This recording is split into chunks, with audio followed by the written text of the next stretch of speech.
اعوذ باللہ من الشیطان الرجیم بسم اللہ الرحمن الرحیم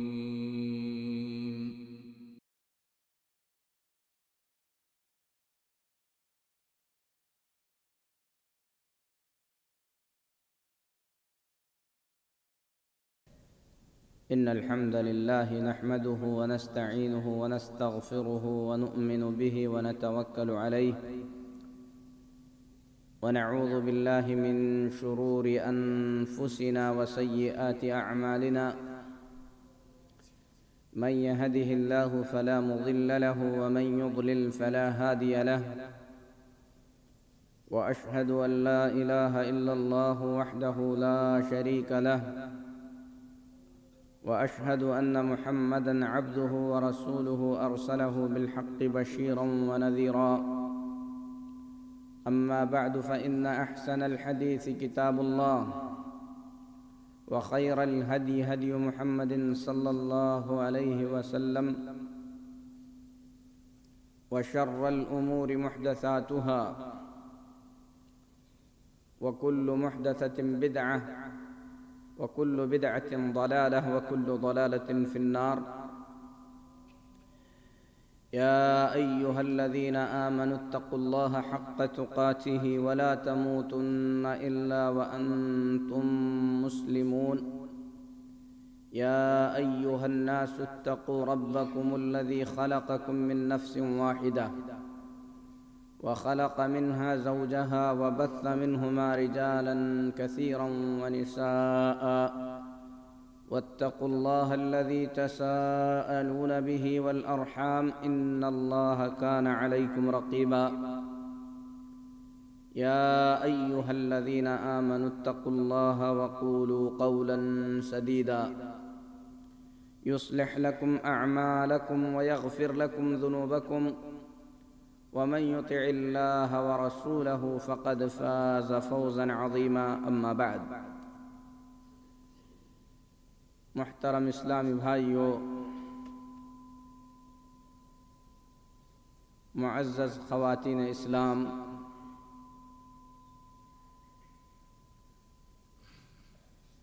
دنیا اور آخرت کی کامیابی کے لیے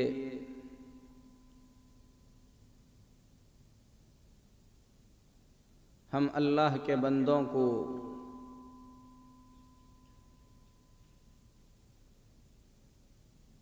جس چیز کا جاننا انتہائی ضروری ہے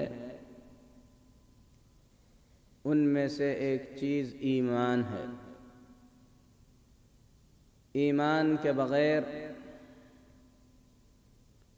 نہ تو بندہ دنیا کی سعادت حاصل کر سکتا ہے نہ آخرت کی کامیابی حاصل کر سکتا ہے۔ قرآن کریم میں اللہ تبارک و تعالی نے تمام انسانوں کے بارے میں قسم کھا کر بڑے تاکیدی انداز میں فرمایا ہے وَالْعَصْرِ إِنَّ الْإِنسَانَ لَفِي خُسْرٍ إِلَّا الَّذِينَ آمَنُوا وَعَمِلُوا الصَّالِحَاتِ وَتَوَاصَوْا بِالْحَقِّ وَتَوَاصَوْا بِالصَّبْرِ کہ یقیناً انسان نقصان میں ہے، خسارے میں ہے، سوائے ان لوگوں کے جو ایمان لائیں، عمل صالح کریں، ایک دوسرے کو حق کی وصیت کریں اور ایک دوسرے کو صبر کی وصیت کریں۔ تو اللہ تبارک و تعالی نے جس خسارے کی طرف اشارہ فرمایا ہے یہ دنیا اور آخرت کا خسارہ ہے۔ دنیا کا خسارہ اس طریقے سے ہے کہ انسان اپنی عمر کے بہترین حصے کو ایسے کاموں میں صرف کرے گا، ایسے کاموں میں گما دے گا جو اس کی زندگی کا اصل مقصد نہیں ہے، اور آخرت کا خسارہ اس طریقے سے کہ جو شخص ایمان کے بغیر دنیا سے جائے گا، عمل صالح کے بغیر اس دنیا سے چلا جائے گا، اسے جنت سے دور کیا جائے گا اور جہنم میں پھینک دیا جائے گا۔ اللہ ہم تمام کو ذلت اور رسوائی سے بچائے۔ تو میرے محترم بھائیو، اس سورت کے علاوہ قرآن کریم میں بہت سارے مقامات پر اللہ تبارک و تعالی نے دنیا اور آخرت کی کامیابی کے لیے ایمان کو سب سے پہلی شرط قرار دیا ہے۔ اسی لیے ہم تمام پر یہ انتہائی ضروری ہے کہ ہم ایمان کو سمجھیں، اچھی طریقے سے ان باتوں کو یاد کر لیں جن باتوں پر ایمان لانا ہے، زبان سے اس کا اقرار کرتے رہیں اور ہماری زندگی ایمان کے مطابق بنانے کی کوشش کرتے رہیں۔ میرے محترم بھائیو، جن چیزوں پر ایمان لانا ضروری ہے انہیں ارکان ایمان کہا جاتا ہے۔ ایمان کی اصل بنیادی رکن جس کے بغیر ایمان کا تصور نہیں کیا جا سکتا، اور ایمان کے ارکان 6 ہیں۔ ان میں سے پہلا رکن اللہ پر ایمان لانا، جس کے بارے میں مختصر باتیں ابھی آپ کے سامنے بیان کی گئی۔ دوسرا رکن اللہ کی کتابوں پر ایمان لانا۔ تیسرا رکن اللہ کے فرشتوں پر ایمان لانا۔ چوتھا رکن اللہ کے رسولوں پر ایمان لانا۔ پانچواں رکن قیامت کے دن پر ایمان لانا۔ ان تمام ارکان کا تفصیلی ذکر گزشتہ درسوں میں کیا جا چکا ہے۔ ایمان کے ارکان میں سے ایک عظیم رکن ہے اچھی اور بری تقدیر پر ایمان لانا، اور یہ ایمان کا چھٹا رکن ہے، اچھی اور بری تقدیر پر ایمان لانا۔ انشاءاللہ آج کی اس ملاقات میں ہم تقدیر پر ایمان کے بارے میں کتاب و سنت کی روشنی میں کچھ بات کریں گے۔ مسلم شریف میں امام مسلم رحمۃ اللہ علیہ نے ایک عظیم حدیث بیان فرمائی ہے۔ اس حدیث کی ابتدا میں ایک تابعی جن کا نام ہے یحییٰ بن یعمر رحمۃ اللہ علیہ فرماتے ہیں کہ میں اور میرا ایک ساتھی جس کا نام تھا حمید بن عبد الرحمن الحميري، ہم دونوں حج یا عمرے کے ارادے سے مکہ مکرمہ تشریف لائے۔ اور کہاں سے آئے تھے؟ بصرہ سے آئے تھے۔ فرماتے ہیں کہ میں نے اپنے ساتھی حمید بن عبد الرحمن الحميري سے کہا کہ ہمارے علاقے میں ایک فتنہ چل پڑا ہے، ایک فتنہ سر اٹھایا ہے، اور ابھی کا جو دور ہے رسول اللہ صلی اللہ علیہ وسلم کے صحابہ باحیات ہیں۔ اگر ہم رسول اللہ صلی اللہ علیہ وسلم کے کسی صحابی سے مل کر اس فتنے کے بارے میں کچھ پوچھ لیں تو زیادہ بہتر رہے گا۔ فرماتے ہیں کہ ہم بات کر کے آگے جا رہے تھے کہ ہم نے دیکھا ایک عالم صحابی حضرت عبداللہ بن عمر رضی اللہ تعالی عنہما مسجد میں داخل ہوتے ہوئے ہمیں نظر آ گئے. میں اور میرا ساتھی دونوں ان کی طرف چل پڑے. ایک ان کے دائیں ہو لیا، ایک بائیں. پھر اس کے بعد ادب کے ساتھ میں نے صحابی رسول صلی اللہ علیہ وسلم کے سامنے اپنا مسئلہ رکھا. کہا کہ ہمارے علاقے میں بصرہ میں کچھ ایسے لوگ پیدا ہو گئے ہیں جن کا یہ ماننا ہے کہ تقدیر نام کی کوئی چیز ہوتی نہیں ہے. دنیا میں جو کچھ ہو رہا ہے وہ اچانک وجود میں آتا ہے، پہلے ہی سے کوئی تقدیر نہیں ہوتی. ہمیں اس سلسلے میں کچھ جاننا ہے. تو یحییٰ بن یعمر رحمۃ اللہ علیہ فرماتے ہیں جب یہ بات میں نے صحابی رسول صلی اللہ علیہ وسلم کے سامنے رکھی تو انہوں نے فرمایا اگر تم ان لوگوں سے ملنا جو اس طریقے کی فکر لوگوں میں پیدا کرنے کی کوشش کر رہے ہیں تو ان کو میرا یہ پیغام پہنچا دینا کہ عبداللہ بن عمر رضی اللہ تعالی عنہ کا ان سے کوئی تعلق نہیں ہے،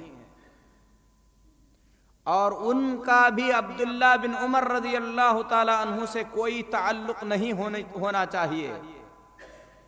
میں اس ذات کی قسم کھا کر کہتا ہوں جس ذات کی قسم عبداللہ بن عمر کو کھانا چاہیے، یعنی اللہ تبارک و تعالی کی قسم کھا کر کہتا ہوں کہ اگر ان میں کا کوئی آدمی احد پہاڑ کے برابر سونا اللہ کے راستے میں صدقہ کر دے گا تو اللہ تبارک و تعالی اس کے صدقے کو اس وقت تک قبول نہیں کرے گا جب تک کہ وہ اچھی اور بری تقدیر پر ایمان نہ لائے. پھر اس کے بعد عبداللہ بن عمر رضی اللہ تعالی عنہ نے ایک لمبی حدیث بیان فرمائی. کہا مجھ سے میرے باپ عمر بن خطاب رضی اللہ تعالی عنہ نے یہ حدیث بیان کی ہے کہ صحابہ کرام رضی اللہ تعالی عنہم اجمعین رسول اللہ صلی اللہ علیہ وسلم کی مجلس میں بیٹھے ہوئے تھے. اچانک ایک آدمی آیا جس کے کپڑے انتہائی سفید، بال انتہائی کالے تھے، شکل سے مسافر نہیں لگتا تھا، مدینے والا بھی نہیں تھا. آ کر رسول اکرم صلی اللہ علیہ وسلم کے پاس چلا گیا، اپنے زانوؤں کو آپ کے زانوؤں سے لگا کر بیٹھ گیا اور کہنے لگا کہ مجھے اسلام کے بارے میں بتلائیے. اللہ کے نبی صلی اللہ علیہ وسلم نے اسے اسلام کے بارے میں بتلایا. اسلام کے 5 ارکان آپ نے بتلائے تو اس نے کہا صدقتا، آپ سچ کہتے ہیں. حضرت عمر بن خطاب رضی اللہ تعالی عنہ فرماتے ہیں ہمیں تعجب ہو رہا تھا کہ یہ اجنبی آدمی پوچھنے کے بعد جب جواب ملتا ہے تو کہتا ہے کہ آپ سچ کہتے ہیں، مطلب یہ ہے کہ اسے کچھ علم ہے. اس کے بعد اس نے ایمان کے بارے میں پوچھا تو رسول اللہ صلی اللہ علیہ وسلم نے فرمایا ایمان یہ ہے کہ ان تؤمن باللہ وملائکتہ وکتبہ ورسلہ والیوم الآخر والقدر خیرہ وشرہ. تم اللہ پر ایمان لاؤ، اللہ کے ملائکہ یعنی فرشتوں پر ایمان لاؤ، اللہ کی کتابوں پر ایمان لاؤ، اللہ کے رسولوں پر ایمان لاؤ، قیامت کے دن پر ایمان لاؤ اور اچھی اور بری تقدیر پر ایمان لاؤ. تو اس آدمی نے کہا کہ آپ سچ کہتے ہیں.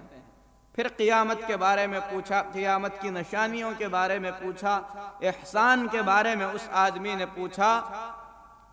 جب نبی صلی اللہ علیہ وسلم نے سارے جوابات دے دیے اٹھ کر چلا گیا. جانے کے بعد رسول اللہ صلی اللہ علیہ وسلم نے عمر بن خطاب رضی اللہ تعالی عنہ سے پوچھا اتدری من السائل، عمر جانتے ہو کہ یہ آ کر جو پوچھ رہا تھا کون آدمی تھا؟ کہا کہ اللہ اور اس کے رسول صلی اللہ علیہ وسلم کو زیادہ معلوم ہے، تو اللہ کے نبی صلی اللہ علیہ وسلم نے فرمایا فَإِنَّهُ جِبْرِيلُ أَتَاكُمْ يُعَلِّمَكُمْ دِينَكُمْ، وہ جبریل علیہ السلام تھے جو تمہیں تمہارا دین سکھانے کے لیے آئے تھے۔ اس حدیث میں جو باتیں بتلائی گئی ہیں ان باتوں کو نبی کریم صلی اللہ علیہ وسلم نے دین قرار دیا ہے۔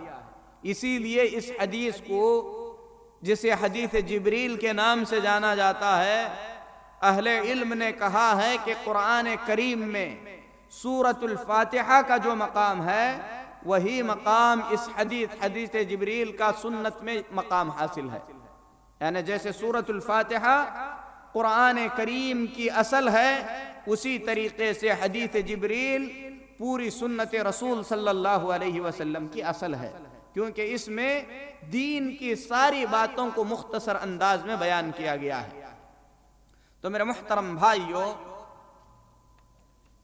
اس عظیم واقعے میں ہمیں یہ سبق ملتا ہے کہ تقدیر پر ایمان لانا آخرت کی کامیابی کے لیے انتہائی ضروری ہے۔ اگر آدمی تقدیر کا منکر ہے، حضرت عبداللہ بن عمر رضی اللہ تعالی عنہ فرماتے ہیں احد پہاڑ کے برابر سونا اگر کوئی اللہ کے راستے میں خرچ کرے گا، صدقہ دے دے گا، لیکن اس کا ایمان تقدیر پر صحیح نہیں ہے، تو ایسی صورت میں اس کا یہ صدقہ اللہ کے ہاں قابل قبول نہیں ہوگا، کیونکہ یہ ایمان کا رکن ہے، ایمان کی اصل ہے۔ اسی بات کو سامنے رکھتے ہوئے امام احمد بن حنبل رحمۃ اللہ علیہ تقدیر کے بارے میں ایک بہت بڑی اور بہت عظیم بات فرماتے ہیں، کہتے ہیں القدر قدرت اللہ، جو تقدیر ہے وہ حقیقت میں اللہ تبارک و تعالی کی قدرت ہے۔ یعنی تقدیر پر ایمان لانا اللہ کی قدرت پر ایمان لانے کے برابر ہے۔ اسی لیے جو تقدیر کا انکار کرے گا وہ حقیقت میں اللہ تعالیٰ کی قدرت کا منکر ہو جائے گا، اللہ تعالیٰ کی قدرت کا انکار کر بیٹھے گا۔ یہ امام احمد بن حنبل رحمۃ اللہ علیہ کے الفاظ ہیں، القدر قدرت اللہ، تقدیر اللہ کی قدرت ہے، یعنی تقدیر پر ایمان لانا اللہ کی قدرت پر ایمان لانا ہے، تقدیر کا انکار کرنا اللہ کی قدرت کا انکار کرنا ہے۔ اسی لیے امام ابن القیم رحمۃ اللہ علیہ، امام احمد بن حنبل رحمۃ اللہ علیہ کے اس کلام کو نقل کرنے کے بعد فرماتے ہیں کہ ابن عقیل نے اس کلام کو بہت ہی زیادہ سراہا ہے اور فرمایا ہے ھذا يدل على دقت علم احمد وتبحره في معرفة اصول الدین۔ امام احمد بن حنبل رحمۃ اللہ علیہ کا یہ جملہ القدر قدرت اللہ، کہ تقدیر اللہ کی قدرت ہے، یہ جو جملہ امام احمد بن حنبل رحمۃ اللہ علیہ نے کہا ہے، اس جملے سے امام احمد بن حنبل رحمۃ اللہ علیہ کے علم کی دقت اور اونچائی کا اندازہ لگایا جا سکتا ہے کہ انہیں اللہ کے بارے میں کتنا گہرا علم تھا، کہ جس علم کی بنیاد پر انہوں نے اتنی بڑی بات کہی ہے۔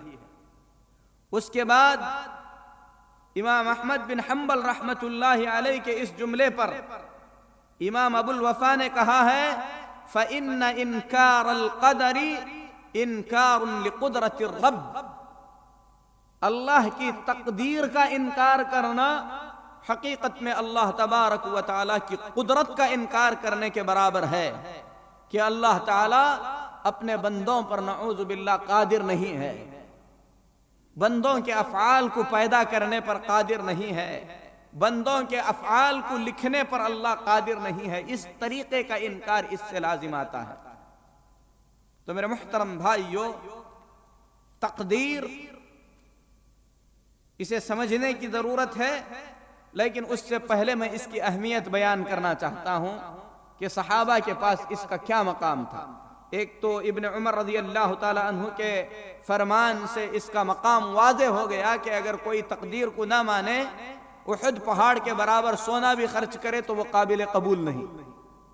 امام احمد بن حنبل رحمۃ اللہ علیہ کا فرمان القدر قدرت اللہ، کہ تقدیر اللہ کی قدرت ہے، یعنی اللہ کی تقدیر کو ماننا اللہ کی قدرت کو ماننا ہے۔ اس سے سمجھ میں آ گیا کہ تقدیر کا انکار کرنے والا حقیقت میں اللہ کی قدرت کا انکار کرنے والا ہے۔ حضرت عبداللہ بن عباس رضی اللہ تعالی عنہ فرماتے ہیں، جیسا کہ امام احمد بن حنبل رحمۃ اللہ علیہ کے بیٹے عبداللہ بن احمد رحمۃ اللہ علیہ نے حضرت عبداللہ بن عباس رضی اللہ تعالی عنہ کی اس روایت کو نقل کیا ہے اور حدیث صحیح ہے، القدر نظام التوحید، جو تقدیر ہے یہ اللہ کی توحید کے نظام کو ماننے کے برابر ہے، یعنی تقدیر کا اللہ کی توحید سے گہرا تعلق ہے۔ تقدیر کو ماننا اللہ کی توحید کو ماننے کے برابر ہے۔ فمن وحد اللہ وآمن بالقدر تم توحیدہ، جو شخص اللہ کی توحید پر ایمان لائے گا اور تقدیر پر ایمان لائے گا، ایسے آدمی کی توحید مکمل ہوگی۔ بات پر ذرا غور کریں۔ حضرت عبداللہ بن عباس رضی اللہ تعالی عنہ فرماتے ہیں القدر نظام التوحید، تقدیر جو ہے اللہ تبارک و تعالی کے جو توحید کا نظام ہے اس نظام کو ماننے کا نام ہے۔ جو شخص تقدیر پر ایمان رکھے گا، توحید پر ایمان لائے گا، اس کی توحید مکمل ہو جائے گی۔ وَمَنْ وَحَّدَ اللَّهَ وَكَذَّبَ بِالْقَدَرِ نَقَصَ تَوْحِيدُهُ، جو شخص اللہ کی توحید پر ایمان لا لے گا لیکن تقدیر کا انکار کرے گا، ایسے آدمی کی توحید پوری نہیں ہوگی۔ یہ کس نے کہا ہے؟ عبداللہ بن عباس رضی اللہ تعالی عنہ نے فرمایا ہے۔ اسی طریقے سے حضرت عبداللہ بن عباس رضی اللہ تعالی عنہ فرماتے ہیں کل شیء بقدر، دنیا میں جو کچھ بھی ہوتا ہے وہ اللہ تبارک و تعالی کی تقدیر سے ہوتا ہے۔ دنیا میں جو کچھ ہوتا ہے وہ اللہ تبارک و تعالی کی تقدیر سے ہوتا ہے۔ حتی وضعک یدک علی خدک، یہاں تک کہ اگر کسی نے اپنا ہاتھ اپنے گال پر رکھا ہے تو وہ بھی تقدیر سے ہے۔ یعنی آپ جس طریقے کی بیٹھک ابھی بیٹھے ہیں، جس طریقے سے آپ ہل رہے ہیں، حرکت کر رہے ہیں، یہ سب کا سب تقدیر میں ہے۔ اللہ کو پہلے ہی سے معلوم ہے، اللہ نے اس چیز کو لکھا ہے کہ فلاں وقت میں میرا فلاں بندہ فلاں حالت میں بیٹھے گا، اس کے اتنے سیکنڈ کے بعد اس حالت کو بدلے گا۔ یہ ساری کی ساری چیز اللہ تبارک و تعالی نے تقدیر میں لکھ دی ہے۔ یہ کس نے کہا؟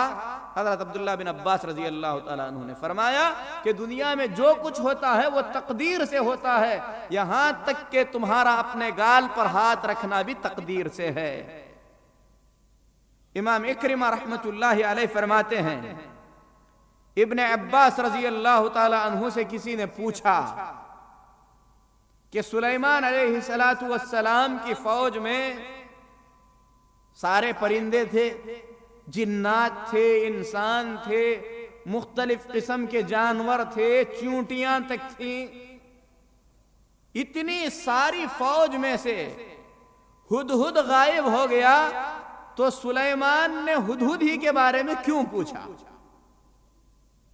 تو حضرت عبداللہ بن عباس رضی اللہ تعالی عنہ نے فرمایا سلیمان علیہ السلام سفر سے واپس آ رہے تھے، ایک جگہ پر اترنے کا ارادہ ہوا، جاننا چاہتے تھے کہ یہاں سے پانی کتنی دوری پر ہے، اور ہدہد مہندس تھا، یعنی انجینئر تھا، اسے دور تک کا پتہ ہوتا تھا، اچھی طریقے سے علاقوں کو جانتا تھا۔ سلیمان علیہ السلام نے پانی کے بارے میں ہدہد سے پوچھنے کے لیے ہدہد کو آواز دی، دیکھا کہ ہدہد غائب ہے، تو پوچھنے والے نے عبداللہ بن عباس رضی اللہ تعالی عنہ سے کہا کہ اگر ہدہد مہندس اور انجینئر ہے تو ایک معمولی سا بچہ جال بچھاتا ہے تو اس جال میں قید کیوں ہو جاتا ہے؟ تو حضرت عبداللہ بن عباس رضی اللہ تعالی عنہ نے فرمایا اذا جاء القدر حال دون البصر، جب اللہ کی تقدیر آ جاتی ہے تو آنکھیں اندھی ہو جاتی ہیں، عقل مند بھی جال میں پھنس جاتا ہے۔ یہ تقدیر ہے، یعنی بہت ہی زیادہ دور سے دیکھنے والا پرندہ جو پانی کی خبر دے سکتا ہے لیکن معمولی سے بچے کے بچھائے ہوئے جال میں پھنس سکتا ہے، کیونکہ اس کی تقدیر میں لکھا ہوا ہے۔ اسی لیے امام حسن بصری رحمت اللہ علیہ فرماتے ہیں من کذب بالقدر فقد کذب بالاسلام، جس آدمی نے تقدیر کا انکار کیا گویا اس آدمی نے اسلام کا انکار کیا۔ اسی طریقے سے حسن بصری رحمت اللہ علیہ نے فرمایا ان اللہ قدر اجلا، اللہ تبارک و تعالی نے ہر چیز کا وقت مقرر فرمایا ہے۔ وقدر معه مرضا، انسان کی زندگی اور عمر بھی اللہ نے تحدید فرما دی ہے، اس کے ساتھ بیماری بھی، رزق بھی، عافیت بھی۔ فمن کذب بالقدر فقد کذب بالقرآن، جس آدمی نے تقدیر کا انکار کیا گویا اس آدمی نے قرآن کریم کا انکار کیا۔ ومن کذب بالقرآن فقد کذب بالحق، اور جس آدمی نے قرآن کا انکار کیا گویا اس آدمی نے حق کو جھٹلا دیا۔ تو میرے محترم بھائیو، تقدیر چونکہ قرآن میں بیان کی گئی ہے، تقدیر کا انکار کرنا قرآن کا انکار کرنا ہے، اور قرآن کا انکار کرنا پورے حق کا انکار کرنا ہے۔ اسی لیے تقدیر پر ایمان ضروری ہے۔ تقدیر پر ایمان کو بیان کرتے ہوئے امام شافعی رحمت اللہ علیہ فرماتے ہیں وَمَا شِئْتَ كَانَ وَإِن لَّمْ أَشَاء، اے اللہ تو جو چاہتا ہے وہ ہو کر رہتا ہے اگرچہ کہ میں اس چیز کو نہ چاہوں۔ وَمَا شِئْتُ إِن لَّمْ تَشَأْ لَمْ يَكُنْ، اور جو چیز میں چاہوں اگر تو نہیں چاہے گا تو وہ کبھی نہیں ہوگی۔ خلقت العباد على ما علمت وفي العلم يجري الفتى والمسن، اے اللہ تو نے تیرے بندوں کو پورے علم کے ساتھ پیدا فرمایا ہے، تیرے علم کے مطابق نوجوان کو بھی زندگی گزارنا ہے اور بوڑھے کو بھی زندگی گزارنا ہے۔ عَلَى ذَا مَنَنْتَ وَهَذَا خَذَلْتَ وَهَذَا أَعَنْتَ وَذَا لَمْ تُعِنْ، اے اللہ فلاں پر تو نے انعام کیا، فلاں کو تو نے رسوا کیا، فلاں کی تو نے مدد کی اور فلاں کی تو نے مدد نہیں کی، یعنی یہ سب تیری مرضی اور تیرے اختیار سے ہے۔ فَمِنْهُمْ شَقِيٌّ وَمِنْهُمْ سَعِيدٌ وَمِنْهُمْ قَبِيحٌ وَمِنْهُمْ حَسَنٌ، اے اللہ ان میں سے کچھ ایسے ہیں جو بدبخت ہیں اور کچھ ایسے ہیں جو خوش بخت ہیں۔ اے اللہ ان میں سے کچھ ایسے ہیں جن کو تو نے خوبصورت بنایا ہے اور کچھ ایسے ہیں جنہیں تو نے بدصورت بنایا ہے، یعنی جو کچھ بھی کیا ہے یہ تو نے اپنے تیرے اختیار اور اپنی مرضی سے کیا ہے، اور جو کچھ ہوتا ہے وہ تیرے اپنے اختیار اور اپنی مرضی سے ہوتا ہے۔ تو یہ قدر ہے۔ قرآن کریم میں اللہ تبارک و تعالی نے تقدیر کے بارے میں کئی مقامات پر بیان فرمایا۔ ایک جگہ پر اللہ فرماتا ہے وَكَانَ أَمْرُ اللَّهِ قَدَرًا مَقْدُورًا، اور اللہ کے کام اندازے پر اور مقرر کیے ہوئے ہیں۔ وَكَانَ أَمْرُ اللَّهِ قَدَرًا مَقْدُورًا، اللہ تبارک و تعالیٰ کے سارے کام صحیح اندازے کے ساتھ اور وقت مقررہ پر طے پانے ہیں۔ إِنَّا كُلَّ شَيْءٍ خَلَقْنَاهُ بِقَدَرٍ، ہم نے ہر چیز کو تقدیر کے ساتھ پیدا کیا ہے۔ وَإِن مِّن شَيْءٍ إِلَّا عِندَنَا خَزَائِنُهُ، ہر چیز کے خزانے ہمارے پاس ہیں۔ وَمَا نُنَزِّلُهُ إِلَّا بِقَدَرٍ مَعْلُومٍ، لیکن ہم اسے معلوم اور مقررہ اندازے کے مطابق اتارتے ہیں۔ اور دوسرے مقام پر فرمایا وَخَلَقَ كُلَّ شَيْءٍ فَقَدَّرَهُ تَقْدِيرًا، اللہ تعالیٰ نے ہر چیز کو پیدا کیا اور ہر چیز کو پورے اندازے سے اللہ تبارک و تعالیٰ نے پیدا کیا۔ تو یہ قرآن کریم میں تقدیر کا تذکرہ ہے، کئی مقامات پر ہے، بس 4 آیتیں ہم نے بیان کی۔ مسلم شریف میں ہے نبی کریم صلی اللہ علیہ وسلم نے حدیث جبریل میں ایمان کے ارکان کا تذکرہ کرتے ہوئے فرمایا وَتُؤْمِنَ بِالْقَدْرِ خَيْرِهِ وَشَرِّهِ، ایمان جن چیزوں پر لانا ہے ان میں سے ایک یہ بھی ہے کہ تم اچھی اور بری تقدیر پر ایمان لاؤ۔ امام طاؤس رحمۃ اللہ علیہ فرماتے ہیں میں نے رسول اکرم صلی اللہ علیہ وسلم کے بہت سارے صحابہ سے ملاقات کی ہے، سب کے سب کہا کرتے تھے کل شیء بقدر، کہ دنیا میں جو کچھ ہوتا ہے وہ تقدیر کے تحت ہوتا ہے۔ فرماتے ہیں میں نے عبداللہ بن عمر رضی اللہ تعالی عنہ کو فرماتے ہوئے سنا کل شیء بقدر حتی العجز والکیس، ہر چیز تقدیر سے ہوتی ہے، یہاں تک کہ کسی کی چالاکی اور عاجزی ہے تو وہ بھی تقدیر کے تحت ہوتی ہے۔ اور یہ مسلم شریف کی روایت ہے اور مسند احمد میں بھی ہے۔ میرے محترم بھائیو، تقدیر کا تذکرہ کرتے ہوئے مسلم شریف کی ایک اور حدیث میں نبی کریم صلی اللہ علیہ وسلم نے فرمایا وَإِنَّمَا أَصَابَكَ شَيْءٌ فَلَا تَقُلْ لَوْ أَنِّي فَعَلْتُ كَذَا وَكَذَا، اگر تمہیں کوئی تکلیف پہنچے، نقصان ہو جائے تو یہ نہ کہنا کہ اگر ایسا کرتا تو ایسا ہوتا، اگر وہ وہاں نہ جاتا تو نہ ڈوبتا، اگر وہ نہ کھا لیتا تو اسے ایسا نہ ہوتا، بلکہ نبی کریم صلی اللہ علیہ وسلم نے فرمایا وَلَكِنْ قُلْ قَدَرُ اللَّهِ وَمَا شَاءَ فَعَلْ، لیکن یوں کہو کہ یہ اللہ کی تقدیر تھی، اللہ نے جو چاہا کر دیا، یعنی میرے کچھ کرنے سے کچھ ہونے والا نہیں تھا، وہی ہونا تھا جو اللہ تبارک و تعالیٰ کو کرنا تھا، اور اللہ تعالیٰ نے جو کرنا تھا وہ کر دیا۔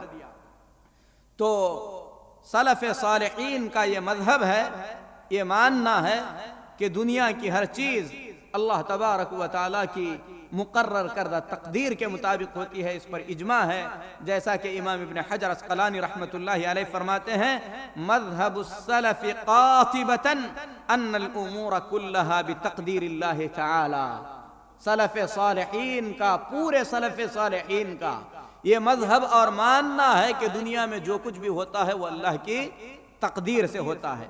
امام نووی رحمۃ اللہ علیہ فرماتے ہیں وَقَدْ تَظَاهَرَتِ الْأَدِلَّةِ، بہت ساری دلیلیں جو کہ قطعی دلیلیں ہیں اس بات کے لیے شاہد ہیں، قرآن سے بھی، سنت سے بھی، صحابہ کے عمل سے بھی، کہ دنیا میں جو کچھ ہوتا ہے وہ اللہ کی تقدیر سے ہوتا ہے۔ اسی طریقے سے صحابہ، سلف صالحین میں سب کے سب اس بات پر اجماع کیے ہوئے ہیں۔ تو میرے محترم بھائیو، اب ماننا یہ ہے، جاننا یہ ہے کہ تقدیر کہتے کسے ہیں۔ یہ تو تقدیر کی اہمیت پہ اتنی بات ہو رہی تھی کہ تقدیر پر ایمان اہم ہے، اس کے بغیر عمل قبول نہیں ہوتا۔ تقدیر کا انکار اسلام کا انکار ہے، قرآن کا انکار ہے، اللہ کی قدرت کا انکار ہے۔ اللہ تعالی ہم تمام کو گمراہی سے بچائے، صحیح سمجھ اللہ ہم تمام کو عطا فرمائے۔ میرے محترم بھائیو، تقدیر عربی زبان میں تقدیر کا لفظ ہے، تقدیر کا معنی ہم کہہ سکتے ہیں صحیح طور پر اندازہ کرنا، کہ ہم نے اس چیز کی تقدیر کر لی ہے، اس کا اندازہ کر لیا ہے۔ اور شریعت کی زبان میں تقدیر جو لفظ استعمال ہوا ہے، اس کا معنی ہے کہ ہر چیز کے پیدا کرنے سے پہلے اللہ تبارک و تعالیٰ کو ہمیشہ سے جو کچھ بھی ہونے والا ہے اس کا علم تھا اور ہے، اسی علم کے مطابق اللہ تبارک و تعالیٰ نے جو کچھ ہونا ہے ان تمام چیزوں کو لکھ دیا ہے۔ پھر اللہ تبارک و تعالیٰ نے ان چیزوں کو پیدا کرنا چاہا اور ان چیزوں کو پیدا کر دیا۔ اتنی باتیں اگر تفصیل کے ساتھ جان کر ہم مان لیں تو ہمارا تقدیر پر ایمان درست ہو جائے گا، کہ دنیا میں جو کچھ بھی ہونے والا تھا اور ہونے والا ہے، یہ سب کا سب اللہ تبارک و تعالیٰ کو ہمیشہ سے معلوم ہے۔ اللہ تبارک و تعالیٰ کے علم میں جو باتیں تھیں ان تمام باتوں کو اللہ تبارک و تعالی نے ام الکتاب یا لوح محفوظ میں لکھ دیا. پھر اللہ تبارک و تعالی نے ان چیزوں کو پیدا کرنا چاہا. اپنی چاہت کے مطابق اللہ تعالیٰ نے ان چیزوں کو پیدا کیا اور پیدا کر رہا ہے. تو 4 باتیں ہوئی. سب سے پہلی بات تو یہ ہے کہ جو کچھ ہوا، ہو رہا ہے، ہونے والا ہے، یہ سب کا سب اللہ تعالیٰ کے علم میں ہے. اللہ تبارک و تعالیٰ نے اس علم کے مطابق ان چیزوں کو لکھا ہے اور چاہ رہا ہے اور ان چیزوں کو پیدا کر رہا ہے. یہ 4 چیزیں ہیں: علم، لکھنا، اس کے بعد ان چیزوں کو چاہنا اور پیدا کرنا. یہ تقدیر کے 4 مراتب ہیں یا تقدیر کے 4 ارکان ہیں، جن میں سے ایک ایک رکن کو جاننا ضروری ہے اور ماننا ضروری ہے. سب سے پہلی چیز علم، ہم اس پر بات کرتے ہیں. اللہ تبارک و تعالی ہر چیز کا جاننے والا ہے. اس سلسلے میں کسی کو شک ہے؟ کسی کو شک نہیں ہے. جو بھی اللہ کو مانتا ہے، چاہے مسلمان ہو یا غیر مسلم، یہاں تک کہ ایک مشرک بھی اس بات کو مانتا ہے کہ اللہ تبارک و تعالی ہر چیز کا علم رکھنے والا ہے. اور اللہ تعالیٰ کا یہ جو علم ہے ازلی ہے، ہمیشہ سے ہے. کل کیا ہونے والا ہے اللہ کو معلوم ہے کہ نہیں ہے؟ 10 سال کے بعد کیا ہونے والا ہے اللہ کو معلوم ہے کہ نہیں ہے؟ 1000 سال کے بعد کیا ہونے والا ہے؟ قیامت کے دن کیا ہونے والا ہے؟ اس کے بعد کیا ہونے والا ہے؟ سب کچھ اللہ تعالیٰ کو معلوم ہے، اللہ کے علم میں ہے. اس چیز کو ماننا ہے. اور اللہ تبارک و تعالیٰ کو یہ علم بعد میں نہیں آیا، بلکہ ہمیشہ سے اللہ کے ساتھ یہ علم ہے. ہمیشہ سے اللہ تعالیٰ ان تمام چیزوں کو جانتا ہے. ابھی ہم پیدا بھی نہیں ہوئے تھے، پیدا ہونے سے ہزاروں سال پہلے اللہ تبارک و تعالیٰ کو یہ معلوم تھا کہ ہم دنیا میں پیدا کیے جائیں گے، پھر اس کے بعد ہماری عمر گزرے گی، اس مسجد میں ہم جمع ہوں گے اور اس طریقے کی بات ہوگی. اللہ تبارک و تعالیٰ کو معلوم تھا اور معلوم ہے. اللہ تبارک و تعالیٰ نے اپنے علم کے بارے میں قرآن کریم کے اندر کس طریقے سے بیان کیا ہے اسے دیکھیں. سب سے پہلے تقدیر کا پہلا مرتبہ ہے اللہ تعالیٰ کے علم پر ایمان لانا. اس کا مطلب ہے کہ ہمیں یہ ماننا ہے کہ دنیا کی ہر چیز کے بارے میں تفصیلی علم اللہ تبارک و تعالیٰ کو تھا اور ہے. جو کچھ ہو رہا ہے وہ بھی اللہ کو معلوم ہے، جو ہو چکا ہے وہ بھی اللہ کو معلوم ہے، جو ہونے والا ہے وہ بھی اللہ کو معلوم ہے، اور جو نہیں ہونے والا ہے یا نہیں ہوا ہے، اگر ہوتا تو کس طریقے سے ہوتا یہ بھی اللہ کو معلوم ہے. پھر ایک بار میں دہراتا ہوں، جو ہو گیا وہ بھی اللہ کو معلوم ہے، جو ہو رہا ہے وہ بھی اللہ کو معلوم ہے، جو ہونے والا ہے وہ بھی اللہ کو معلوم ہے، جو نہیں ہوا اگر ہوتا تو کس طریقے سے ہوتا یہ بھی اللہ کو معلوم ہے. جتنے انبیاء گئے، جتنے انسان پیدا ہوئے، جتنے درخت پیدا ہوئے، جتنی بارش کی بوندیں گری، سب اللہ کو معلوم ہے. جو ابھی ہو رہا ہے وہ بھی معلوم ہے، جو آگے ہونے والا ہے ہمیشہ کے لیے وہ بھی اللہ جانتا ہے، جو نہیں ہوا اگر ہوتا تو کس طریقے سے ہوتا یہ بھی اللہ کو معلوم ہے. قرآن کریم میں اللہ تبارک و تعالی غزوہ بدر کے بارے میں فرماتا ہے کہ اللہ تبارک و تعالی نے بغیر کسی پلاننگ کے، یعنی آپس میں تم لوگوں کے بغیر کسی اتفاق کے، بدر کے میدان میں اچانک تم لوگوں کو لڑائی کے لیے ملا دیا. مسلمان ابو سفیان رضی اللہ تعالی عنہ کے قافلے کو لینے کے لیے آئے تھے، مشرکین اس قافلے کو بچانے کے لیے آئے تھے. لڑائی کا کوئی ارادہ تھا؟ ارادہ نہیں تھا. پہلے ہی سے کوئی موعد تھا؟ موعد نہیں تھا. پہلے ہی سے کوئی دیا ہوا وقت تھا؟ وقت مقررہ نہیں تھا.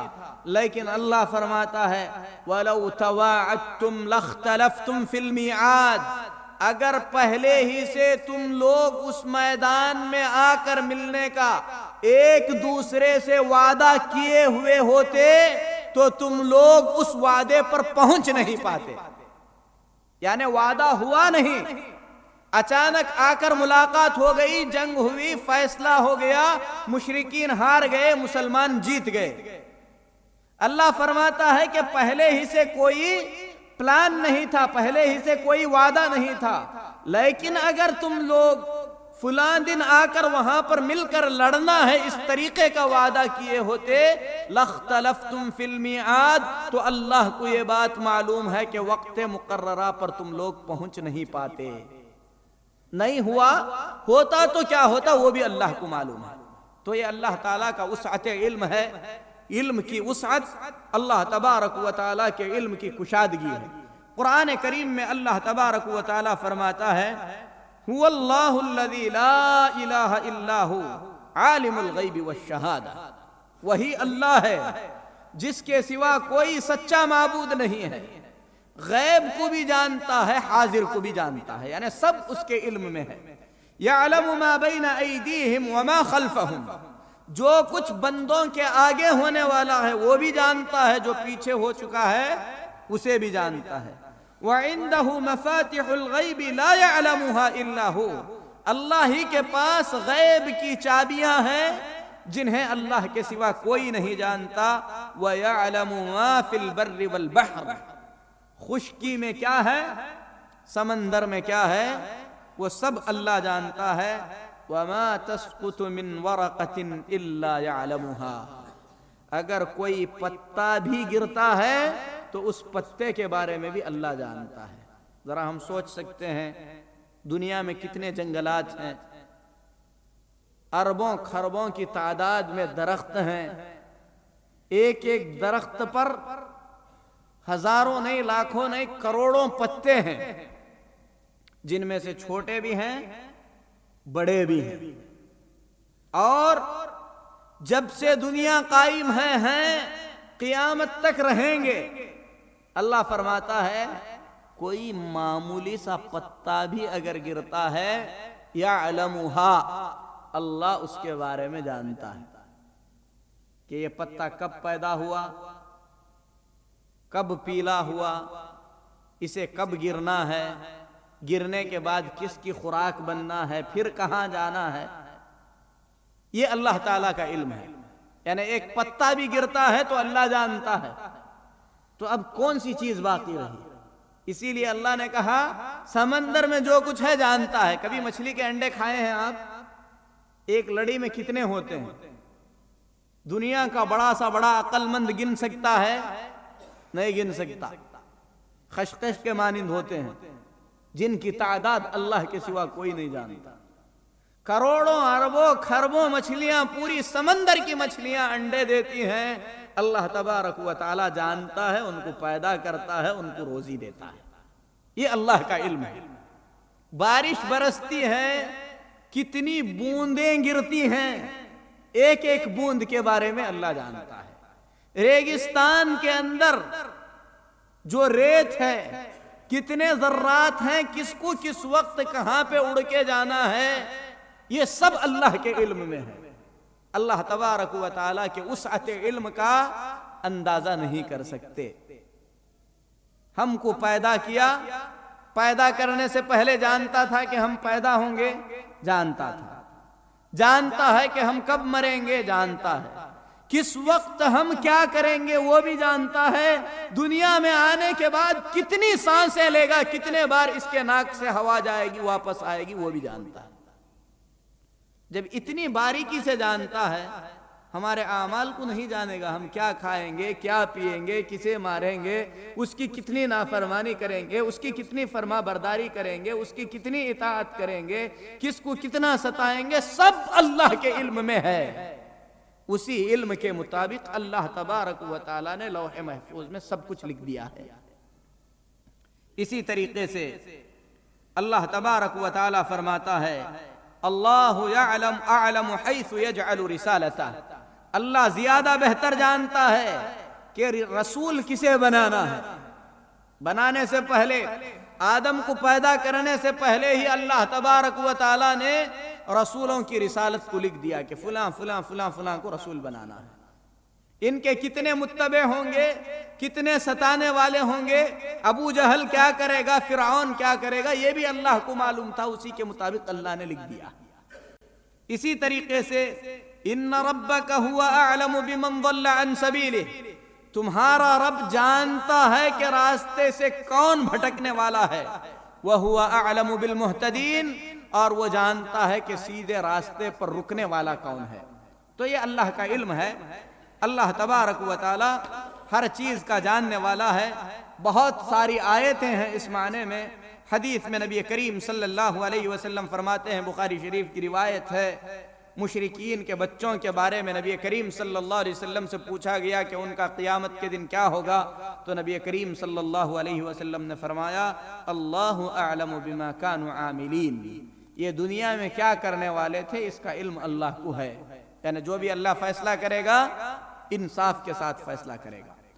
تو یہ جو علم اللہ تبارک و تعالیٰ کا وسیع علم ہے، جس میں کوئی چیز چھوٹی نہیں، ہمارا پلک جھپکنا بھی اللہ کو ہمارے پیدا کرنے سے پہلے معلوم ہے، تو اسی کے مطابق اللہ تبارک و تعالیٰ نے ان چیزوں کو لکھ دیا ہے۔ قرآن کریم میں اللہ فرماتا ہے الم تعلم ان اللہ یعلم ما فی السماوات والارض، کیا تم جانتے نہیں ہو کہ اللہ جانتا ہے ان تمام چیزوں کو جو آسمانوں اور زمینوں میں ہیں۔ ان ذالک فی کتاب، یہ ساری کی ساری چیزیں کتاب میں لکھی ہوئی ہیں۔ ان ذالک علی اللہ یسیر، اور یہ چیز یعنی یہ سب کرنا اللہ کے لیے بہت آسان ہے، بہت آسان ہے۔ وَكُلَّ شَيْءٍ أَحْصَيْنَاهُ فِي إِمَامٍ مُبِينٍ، اللہ فرماتا ہے کہ ہر چیز کو ہم نے کھلی کتاب کے اندر لکھ دیا ہے۔ فرعون نے موسیٰ علیہ السلام سے پوچھا فَمَا بَالُ الْقُرُونِ الْأُولَى، پچھلے لوگوں کا کیا ہوگا؟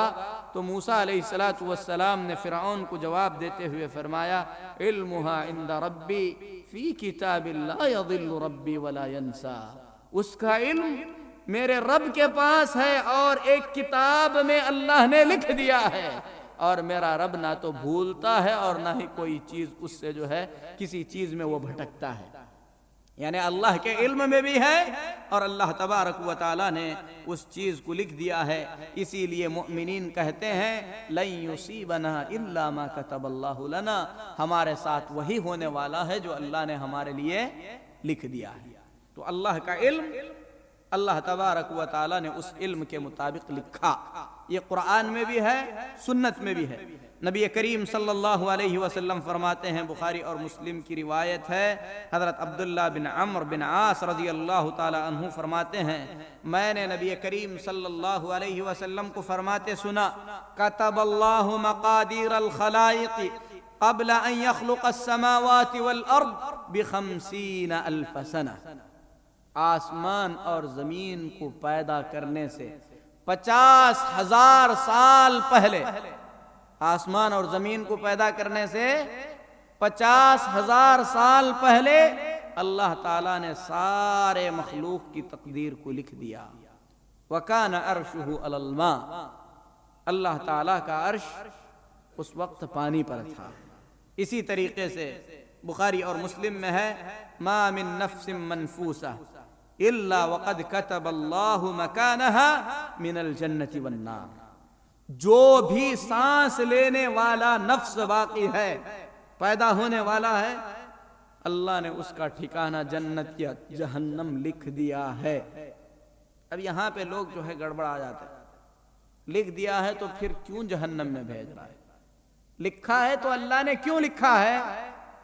اپنے علم کی وجہ سے لکھا ہے۔ تم کیا کرنے والے تھے یہ اللہ کو معلوم تھا، اسی علم کے مطابق اللہ نے لکھا۔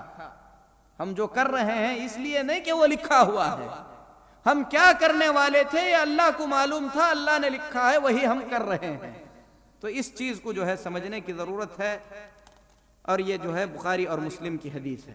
تو میرے محترم بھائیو، اللہ تبارک و تعالی لکھا ہے، اللہ تبارک و تعالی نے اپنے علم کے مطابق ان تمام چیزوں کو لکھا. لکھنے کے بعد اللہ نے چاہا کہ یہ چیز ہو، فلاں پیدا ہو. اگر اللہ نہ چاہتا ہمیں اولاد نہ ہوتی، اگر اللہ تبارک و تعالی نہ چاہتا فلاں پیدا نہ ہوتا، اگر اللہ نہ چاہتا تو فلاں قتل کے ذریعے نہ مرتا، اگر اللہ نہ چاہتا تو دنیا میں زلزلہ نہ آتا، اگر اللہ نہ چاہتا تو بارش نہ آتی. یعنی جو کچھ بھی ہوتا ہے اللہ تعالیٰ کے چاہنے سے ہوتا ہے. یہ قرآن میں اللہ تبارک و تعالیٰ بیان فرماتا ہے وَرَبُّكَ يَخْلُقُ مَا يَشَاءُ وَيَخْتَارُ. تمہارا رب جو چاہتا ہے پیدا کرتا ہے اور جو چاہتا ہے چنتا ہے. اسی طریقے سے اللہ نے فرمایا وَمَا تَشَاءُونَ إِلَّا أَن يَشَاءَ اللَّهُ رَبُّ الْعَالَمِينَ. تم لوگ وہی چاہ سکتے ہو جو تمہارے چاہنے کے بارے میں تمہارا اللہ چاہے. گھر والوں نے کہا ماموں کی بیٹی ہے نکاح کر لو، دل نہیں کر رہا ہے. ماں باپ چاہ رہے ہیں نکاح ہو جائے، اللہ سے دعا کر رہے اللہ میرے بچے کے دل میں اس کی چاہت ڈال دے. پھر چاہنے لگا، پہلے نہیں چاہتا تھا بعد میں چاہنے لگا. کیوں چاہنے لگا بعد میں؟ ماں باپ نے دعا کی، اللہ نے چاہا کہ تم اس رشتے کے لیے تیار ہو جاؤ، تمہارے دل میں چاہت آ گئی. چاہ رہے تھے کہ فلاں کورس کریں، دوستوں نے مشورہ دیا یہ نہیں یہ کرو، آدمی نے کہا میری چاہت نہیں ہے. بعد میں لوگوں نے اطمینان دلایا کہ نہیں اس میں یہ فائدے ہیں. پھر چاہت آ گئی کہ نہیں یہی کورس کرنا چاہیے. پہلے چاہت نہیں تھی، بعد میں آ گئی. کس نے ڈالا؟ اللہ نے ڈالا. یعنی جب اللہ تعالیٰ نے تمہارے بارے میں یہ چاہا کہ تم اس چیز کو پسند کر لو، تمہارے دل میں وہ چاہت آ گئی، وہ پسند آ گئی. تو اللہ تبارک و تعالیٰ جو چاہتا ہے وہی ہم چاہ سکتے ہیں. بخیل ہے، خرچ کرنے کا دل نہیں. اللہ تعالیٰ نے توفیق دی، خرچ کرنے لگے. وَمَا تَشَاءُونَ إِلَّا أَن يَشَاءَ اللَّهُ. تم وہی چاہ سکتے ہو جو اللہ تبارک و تعالیٰ تمہارے لیے چاہے. لیکن بندے کا اپنا اختیار ہے جس کے بارے میں ہم آگے بیان کریں گے. اسی لیے قرآن پاک میں اللہ نے فرمایا وَلَا تَقُولَنَّ لِشَيْءٍ إِنِّي فَاعِلٌ ذَلِكَ غَدًا إِلَّا أَن يَشَاءَ اللَّهُ.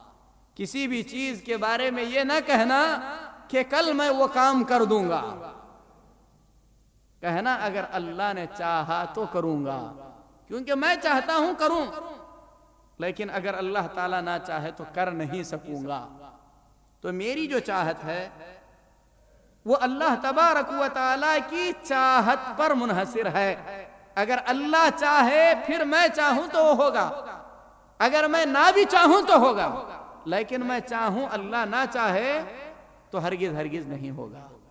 تو وہی ہوگا جو اللہ تبارک و تعالیٰ چاہے گا. امام شافعی رحمۃ اللہ علیہ نے وہی بات کہی، وہی ہوگا جو تو چاہے گا، چاہے میں چاہوں کہ نہ چاہوں. اور یہ حقیقت ہے. اس سلسلے میں ذرا لوگ سو بھی رہے ہیں. قرآن اور حدیث سے ہٹ کر جو ہے ایک مختصر سا واقعہ ہمارے ایک ساتھی نے بیان کیا تھا جس میں تھوڑی سی ہنسی بھی ہے. کسی نے کہا کہ وہی ہوگا جو اللہ تعالیٰ چاہے گا. اگر اللہ چاہے گا تو ہی تم جو ہے کھاؤ گے، نہیں چاہے گا تو نہیں کھاؤ گے. اگر اللہ تعالیٰ چاہے گا تو تم نہ کھانا بھی چاہو گے تو کھاؤ گے. تو آدمی سوچا کہ اگر میں نہیں چاہوں اللہ کے چاہنے سے کیا ہوتا ہے. آج میں سوچ لیتا ہوں کہ کچھ نہیں کھاؤں گا، میری چاہت نہیں ہے. گھر سے نکل گیا کہ گھر والے مجبور کریں گے، پریشان کریں گے. جا کر جو ہے ایک جگہ پہ درخت کے اوپر جو ہے لیٹ گیا کہ کوئی مجھے زبردستی نہ کھلائے. درخت کے اوپر بیٹھا تو تھوڑی دیر کے بعد دیکھا کچھ لوگ آ کے جو ہے نیچے مال تقسیم کرنے کے لیے بیٹھے ہیں. کچھ چور تھے اور وہ لوگ جو ہے پکانے کے لیے کھانا بھی رکھے تھے. وہ لوگ کھانا پکا رہے تھے. اوپر دیکھا کہ کوئی آدمی بیٹھا ہوا ہے تو انہوں نے اسے پکڑ کر نیچے اتارا. کہا کیا بات ہے؟ کہا کچھ بھی نہیں ہے. کہا کہ نہیں کوئی بات ضرور ہے. تم نے ہمارے کھانے میں ضرور زہر ملایا ہوگا تاکہ تم ہمارا مال ہڑپ کے لے جاؤ۔ کہا کہ نہیں، ایسا کچھ نہیں کیا۔ کہا نہیں تو پھر کھاؤ۔ تو مجبور ہو کر اسے کھانا پڑا۔ اس وقت اس نے کہا سچ ہے، چاہے میں چاہوں یا نہ چاہوں، اگر اللہ کھلانا چاہے گا تو ضرور کھلائے گا۔ تو عبرت ہے اس واقعے میں، کوئی قرآن اور حدیث کا واقعہ نہیں ہے، کوئی دلیل نہ پوچھے۔ بہرحال ایک چیز ہے اللہ تبارک و تعالیٰ کا علم، دوسری چیز ہے اللہ تعالیٰ نے اس علم کے مطابق لکھا، تیسری چیز ہے اللہ کی مشیت، اللہ تبارک و تعالیٰ کا چاہنا۔ جو اللہ تعالیٰ چاہتا ہے وہی ہوتا ہے۔ اسی لیے قرآن پاک میں اللہ تبارک و تعالیٰ فرماتا ہے وَلَوْ شَاءَ اللَّهُ لَجَمَعَهُمْ عَلَى الْهُدَى، اگر اللہ تبارک و تعالیٰ چاہے تو سب کو ہدایت پر جمع دے۔ وَلَوْ شَاءَ رَبُّكَ لَآمَنَ مَنْ فِي الْأَرْضِ كُلُّهُمْ جَمِيعًا، اگر تمہارا رب چاہے تو زمین کے سارے لوگ ایمان لے آئیں۔ لیکن اللہ تعالیٰ نے اس دنیا کو کیا بنایا ہے؟ امتحان گاہ بنایا ہے، امتحان کے لیے بنایا ہے۔ بندے کو اللہ نے پیدا کیا، پیدا کرنے کے بعد اچھا برا سوچنے کی اللہ نے تمیز دی، اپنا حکم اللہ تعالیٰ نے بتلایا، کہا کہ فلاں کام سے میں راضی ہوتا ہوں، فلاں کام سے میں ناراض ہوتا ہوں۔ رضامندی کے کام کرو گے تو جنت ہے، ناراضگی کے کام کرو گے تو جہنم ہے۔ اختیار دے دیا، اللہ کو معلوم تھا کہ بندہ کیا کرنے والا ہے، اسی کے مطابق اللہ تعالیٰ نے لکھا، اسی کے مطابق اللہ تبارک و تعالیٰ نے چاہا، اور وہی جو ہے دنیا میں ہو رہا ہے۔ اسی لیے قرآن کریم میں اللہ تبارک و تعالیٰ فرماتا ہے وَمَا يُضِلُّ بِهِ إِلَّا الْفَاسِقِينَ، اگر اللہ چاہتا تو سب کو ہدایت دے دیتا، لیکن کچھ کو گمراہ کرتا ہے۔ کسے گمراہ کرتا ہے؟ اللہ فرماتا ہے کہ ہم فاسق کو ہی گمراہ کرتے ہیں، یعنی ایسے ہی آدمی کو راستے سے بھٹکا دیتے ہیں جو سیدھے راستے پر چلنا نہیں چاہتا، جو ہدایت کے راستے سے ہٹ کر گمراہی کے راستے کو چن لیتا ہے، اسی کو ہم اس راستے پر لگا دیتے ہیں۔ اسی لیے قرآن پاک میں اللہ تعالیٰ نے فرمایا وَمَن يُشَاقِقِ الرَّسُولَ مِن بَعْدِ مَا تَبَيَّنَ لَهُ الْهُدَى، جو ہدایت کے واضح ہو جانے کے بعد رسول کا نافرمان بن جائے، وَيَتَّبِعْ غَيْرَ سَبِيلِ الْمُؤْمِنِينَ، مومنوں کے راستے کو چھوڑ کر دوسرے راستے پر چل پڑے، نُوَلِّهِ مَا تَوَلَّى، اس نے ایسا کیا تو اب ہم نے اس کی دنیا میں سزا یہ مقرر کر دی کہ وہ جس طرف جانا چاہے اسی طرف لگا دیا ہم نے۔ وَنُصْلِهِ جَهَنَّمَ، اس کے اس کرتوت کی وجہ سے پھر ہم اسے جہنم میں ڈالیں گے۔ تو اسے ہدایت سے ہٹانے والی چیز کون سی تھی؟ ہدایت واضح ہونے کے بعد رسول کی نافرمانی کرنا اور مومنوں کا راستہ چھوڑ کر دوسرا راستہ اپنانا۔ اسی لیے اللہ نے فرمایا فی قلوبہم مرض، ہدایت آئی، بات سمجھ میں آئی، قرآن اللہ کا کلام ہے، محمد صلی اللہ علیہ وسلم اللہ کے آخری رسول ہیں، دیکھ لیا سامنے آ کر، لیکن نفاق کی بیماری اپنے دل میں پیدا کر لیا۔ فَزَادَهُمُ اللَّهُ مَرَضًا، اس بیماری کی وجہ سے اللہ نے ان کے مرض کو اور بڑھا دیا، یعنی غلط راستے پر چلنے کے بعد ہم نے اسے غلط راستے پر لگا دیا۔ وَهَدَيْنَاهُ النَّجْدَيْنِ، ہم نے اسے دونوں راستے دکھلا دیے، جس راستے کو اپنانا ہے اپنا لے۔ فَمَنْ شَاءَ فَلْيُؤْمِنْ وَمَنْ شَاءَ فَلْيَكْفُرْ، جسے چاہے ایمان قبول کر لے اور جو چاہے کفر کا راستہ اختیار کر لے۔ یہ چاہت اور یہ مشیت بھی اللہ تعالیٰ نے بندے کو دے دی ہے۔ ایک مثال دیتا ہوں میں، بندہ اپنے تمام کاموں میں مجبور نہیں ہے۔ آپ یہاں یہ مت سوچیں کہ اللہ تعالیٰ نے چاہا کہ میں شراب پیوں پھر میں شراب پیا مجھے سزا کیوں ہے، اللہ نے چاہا میں شرک کروں میں نے شرک کیا مجھے عذاب کیوں ہے، ایسی بات نہیں ہے۔ جن چیزوں پر بندے کا اختیار نہیں ہے اللہ تبارک و تعالی ان چیزوں پر بندے کی پکڑ بھی نہیں کرتا۔ ہم میں سے کچھ ناٹے ہیں، کچھ لمبے تڑنگے ہیں، کچھ درمیانی قد کے ہیں۔ یہ جو نشو نما ہو رہی ہے، یہ نشو نما ہماری اپنی مرضی اور ہمارے اختیار سے ہے؟ یعنی میں چاہوں کہ لمبا ہو جاؤں تو ہو جاؤں گا، میں چاہوں کہ ناٹا رہوں تو ناٹا رہ جاؤں گا؟ نہیں رہوں گا۔ اسی لیے اللہ اس پہ پکڑ بھی نہیں کرے گا۔ یہ نہیں پوچھے گا قیامت کے دن کہ تو لمبا کیوں نہیں ہوا، تو ناٹا ہی کیوں تھا، تجھے اور ذرا موٹا تازہ ہونا چاہیے تھا۔ یہ نہیں پوچھے گا اللہ تعالیٰ، کیونکہ یہ ہمارے اختیار میں نہیں ہے۔ ہم بیمار ہوتے ہیں، صحت یاب ہوتے ہیں، اللہ قیامت کے دن یہ نہیں پوچھے گا کہ تو بیمار کیوں ہوا، تجھے بخار کیوں آئی تھی، چلو تجھے اتنی سزا دیتے ہیں، کیونکہ یہ ہمارے اپنے اختیار میں نہیں ہے، ہماری اپنی مرضی سے نہیں ہے۔ اسی طریقے سے ہر وہ کام جو ہماری اپنے اختیار اور اپنی مرضی سے نہیں ہے، اللہ تبارک و تعالی بندے کی اس پہ پکڑ نہیں کرے گا۔ آپ بازار میں جا رہے ہیں، کام ہے آپ کا، گانے بج رہے ہیں، آپ نے دھیان نہیں دیا، آپ کے کان میں آواز آ رہی ہے، کیا اللہ آپ پر اس کی پکڑ کرے گا؟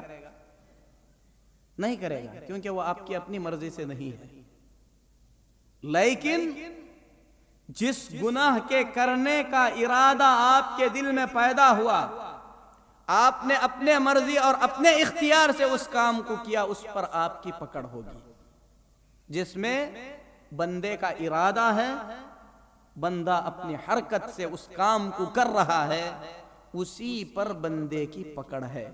اسی لیے نبی کریم صلی اللہ علیہ وسلم نے فرمایا، میری امت کے لیے اللہ تبارک و تعالی نے غلطی سے ہونے والے گناہ کو معاف کر دیا ہے۔ خطا، غلطی سے راستے میں جا رہے تھے، اچانک نظر پڑی عورت پہ، اچانک، ہم نے نہیں چاہا، اللہ پکڑ کرے گا؟ نہیں کرے گا، کیونکہ وہ میرے اختیار میں نہیں۔ لیکن نظر پڑنے کے بعد دیکھتا رہوں، اس پر پکڑ ہوگی۔ لیکن غلطی سے جو پڑ گئی، اللہ اس پر پکڑ نہیں کرے گا۔ یہ اللہ کا انصاف ہے، جس میں بندے کا اپنا اختیار ہے۔ یعنی نظر پڑنے کے بعد تم کو سمجھ میں آ گیا یہ چیز دیکھنا صحیح نہیں ہے، اگر وہاں پر تم نے اپنی نظر نیچے نہیں کی تو اس پر آپ کی پکڑ ہوگی۔ والنسیان، بھول ہو گئی، روزے سے تھے، جا کر پانی پی لیے بھول کر، پکڑ کرے گا اللہ؟ پکڑ نہیں کرے گا۔ وَمَسْتُكْرِهُ عَلَيْهِ، لوگوں نے پکڑ لیا، مجبور کیا، جان سے مارنے کی دھمکی دی، کہا کہ گالی دو، اللہ کو گالی دو، نعوذ باللہ، یا اسلام کے بارے میں برا بھلا کہو۔ آدمی مجبور ہو کر کہہ دیا، اللہ پکڑ کرے گا؟ نہیں کرے گا، کیونکہ وہاں پر انسان کی اپنی مرضی اور اپنا اختیار نہیں چلتا۔ یہ اللہ کا انصاف ہے کہ اللہ تبارک و تعالی نے ہر بندے پر اتنا ہی بوجھ ڈالا ہے جتنے بوجھ کی بندے کو طاقت ہے۔ اگر ہم لوگ فرض نمازوں میں کھڑے ہو کر نماز نہ پڑھیں، پکڑ ہوگی کہ نہیں ہوگی؟ پکڑ ہوگی۔ کوئی آدمی اس قدر بیمار ہو گیا کہ اس سے کھڑا نہیں ہوا جاتا، اللہ پکڑ کرے گا؟ نہیں پکڑ کرے گا، کیونکہ وہاں پر اس کی طاقت جواب دے چکی ہے۔ تو یہ تقدیر ہے، یعنی جس پر آپ کا اختیار ہے، جسے آپ چاہ کر اپنی قدرت کے ساتھ کر سکتے ہیں، گناہ کریں یا جو ہے نیکی سے باز رہیں، اس پر آپ کی پکڑ ہوگی۔ تو یہ جو ہے اللہ تبارک و تعالی وہی چاہتا، بندہ وہی کر سکتا ہے جو اللہ چاہے گا۔